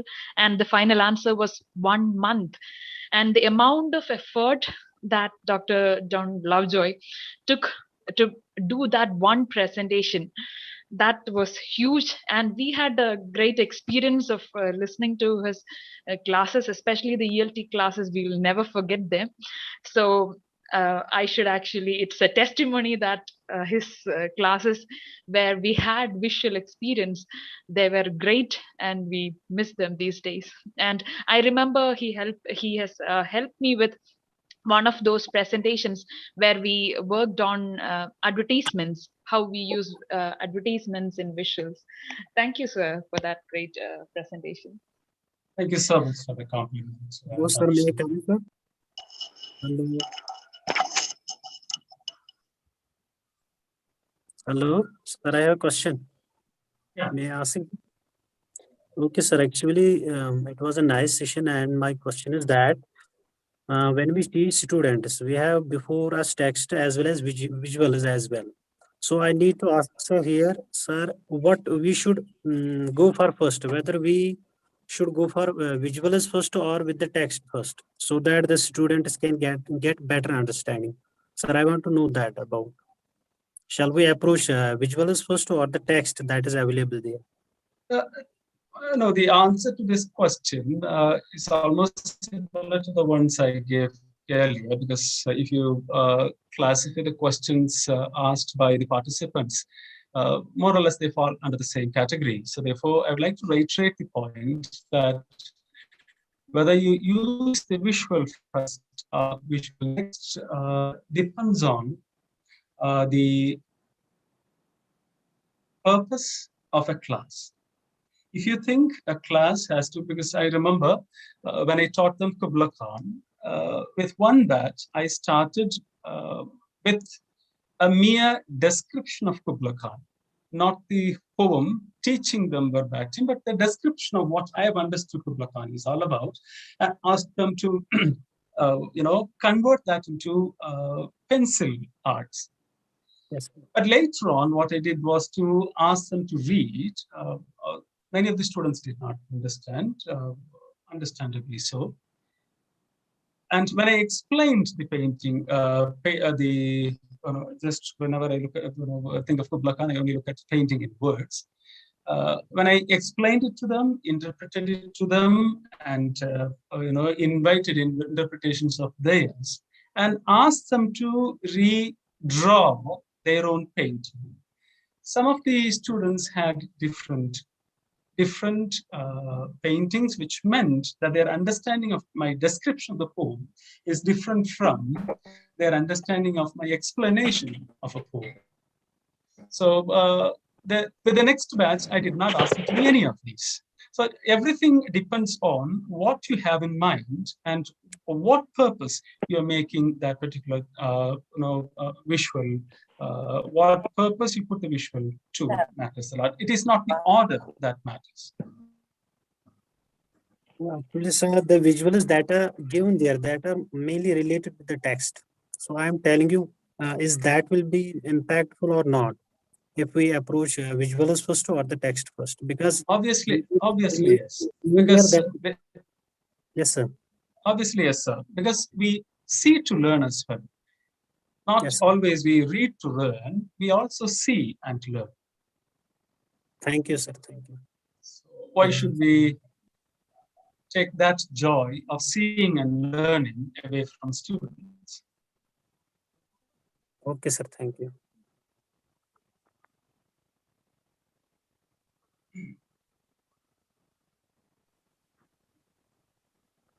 Any other questions from the participants? Yes, sir. Yes, sir. TB, sir. This is Rajeshwari. Ma'am, you can ask me. Yeah. Thank you very much, TB, sir, for having given me a chance to participate in this webinar. I could see you also. Thank you very much. And just a feedback, and I congratulate Dr. Lavjai for he had been my student in St. Jude's. So, and I'm very proud to listen to dear Lavjai. And I feel that your students are very lucky. Thank you. Thank you very much. Thank you so much, ma'am. I did not know that you have been listening. That was so good. Thank I'm you. a bit nervous now. Thank you. I feel made my mind that I knew that Dr. Joseph Dunstan would be listening. Oh. This is something unexpected. I Thank you so much, really- ma'am, for taking thank you. time. I'm there. I'm there. Whoa. feeling very proud of you. Congratulations, Lavjoy. Dr. Lavjoy. Now, I would like to ask you one clarification. You are I don't basically think I'll have answers. a good artist. You are basically a very good artist. Do you feel that being an artist has made you prepare these visuals for the classes? Indirectly so, but I was hardly using my skills in drawing when I presented it. As you might have seen, only for on one occasion I did use it. Otherwise, it was in fact, that includes you as well, sir. It was about a kind of an anger I had towards the teaching I experienced right from school, where visuals had been kept away from people like us. Thank you, ma. Thank you. But I know that you have got an additional feather because you are an artist. Because your perspective will never come to others. I know. Congrats. Thank you. Thank you, sir. Thank you.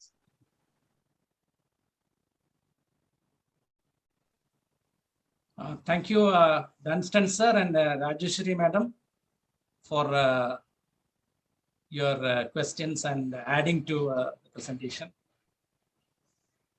To add on to it, I would like to acknowledge what Dr. Rajeshwari Thomas had done to me as a teacher. I hardly spoke anything in a class. My teachers hardly listened to me speak.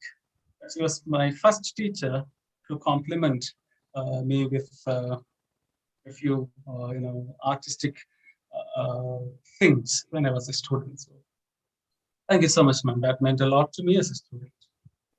Great encouragement. Thank you. Thank you. Go ahead. Thank you. May God bless you. Thank you.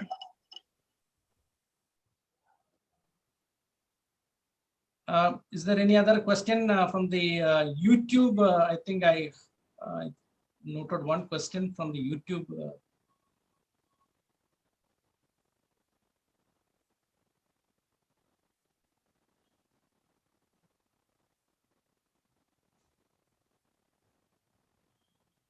There is one question from Rakhiba, Madam Rakhiba from the YouTube viewer.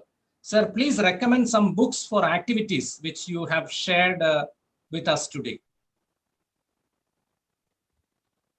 There aren't, as I said, there aren't many books on the use of visuals in a class.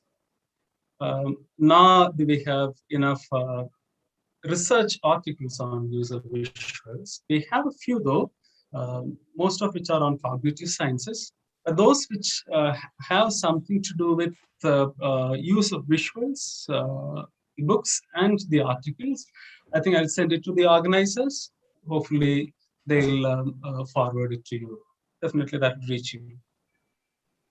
Thank you, sir. Even I had the same question if there were some references, because I was also like, I'm pursuing my PhD with title of dimensions on advertisements and the variations of language.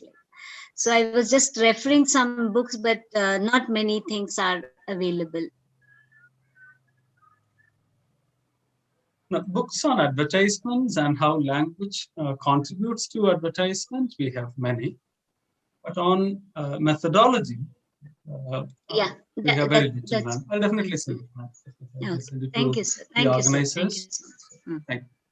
Thank you. Thank you. Thank you so much, sir, for the wonderful way in which you have answered the questions. There are a lot of responses in the chat box as well, appreciating the session, that they really enjoyed the session. They got a take home from this particular webinar. And there are also a lot of appreciations from your students, like Dr. Shintu had Dennis had given earlier, her testimony. I could find many in the chat box, like Madam Joshua Harris. She has been talking about the Picasso paintings, that the presentation that you have given in the class. There are a lot of other such observations that they have posted in the chat box. So I'm sure your teachers, your students, everybody had a wonderful session today. They all had a good time listening to you, and also the participants, they're all benefited. So let me thank you on behalf of the Department of English, the PG Association, on behalf of the Neshamani Memorial Christian College, Martanda, on behalf of the principal, correspondent, and all the members who have gathered here for this wonderful day. I thank you from the bottom of my heart. Thank you, sir. Thank you. Thank you. I had a really fruitful experience sharing my thoughts on user visuals with one of the most interactive participants. Thank you again for the opportunity. I also take this opportunity to thank the correspondent of our college, Advocate L. Rajadurai, for giving us all motivation and giving us necessary support to conduct various programs through the online mode during this lockdown period. So I thank our correspondent, Advocate L. Rajadurai, and I also thank our principal, Dr. K. Palraj, who is also a person who motivates us a lot in these programs. Usually he comes and he spends his valuable time with us, but today he had another urgent meeting, so that was why he couldn't join us today. So I thank our principal, Dr. K. Palraj, and I very specially thank Dr. Dunstan. He is a person who is always with me when I am organizing programs. He is a person who motivates me a lot, and he gives all necessary support. Though I know Dr. Lovejoy earlier, but still it was Dr. Joseph Dunstan who suggested this program for this day. It was a wonderful session. We had more than 450 participants in the Zoom platform, and also a number of participants in the YouTube. I have not counted the list in the YouTube. I'm sure there will be the same number of participants in the YouTube as well. So I'm sure you have made the day, sir, Dr. John Lovejoy, and I should also thank Dr. Dunstan. And today it's a big news for me that Dr. Lovejoy was a student of St. Jude's College. I didn't know that. So that is a new information to me. I am very happy that he's a part of St. Jude's College as well. Thank you, one and all. I thank all the members of the IQAC, the members of the Department of English, and the PG English Association. And I thank all the participants. And I'm sure all the participants have been very supportive, and it was a wonderful cooperation. With your cooperation, we could make these programs successful. So I thank each one of you, the way in which you have asked questions, interacted with the resource person. Thank you so much. So once again, I thank one and all present here. Thank you. Thank you, Professor TB, for the wonderful work you are carrying out. Great service. Great service to the teachers of English all over the country. Thank you. Thank you. Thank you, sir. TB, sir? Yes. TB, sir, last time I couldn't get the previous session's certificate. I couldn't get, sir. I texted, mailed to you, sir. Mailed. Yeah, I checked it. Excuse me, sir. I checked the certificate issued. Yeah, but there was no response from your side. The problem is some of you have wrongly entered the mail ID. So that's the reason. All the those who have sent the feedback to all of you, the certificates are sent. But unknowingly, some of you have entered your email IDs wrong. I had such questions from many participants. And I checked and I found that they have entered the mail ID wrong. So I think we'll think about this and we'll try to do something later. Maybe I'll take 5 more days for that. Thank you, sir. Okay. Thank you so much. Professor Tibi, thank you so much. Thank you. Dr. Lovejoy, thank you so much. Thank you.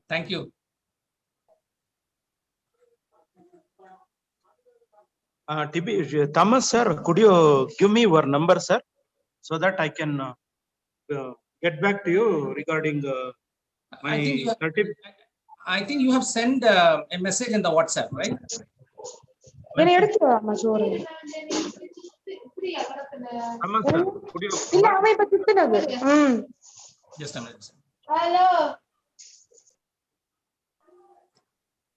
My number is 944 255. Sir, repeat, sir. 944 255. Yes, sir. 6824. 6824. Sir, I repeat 944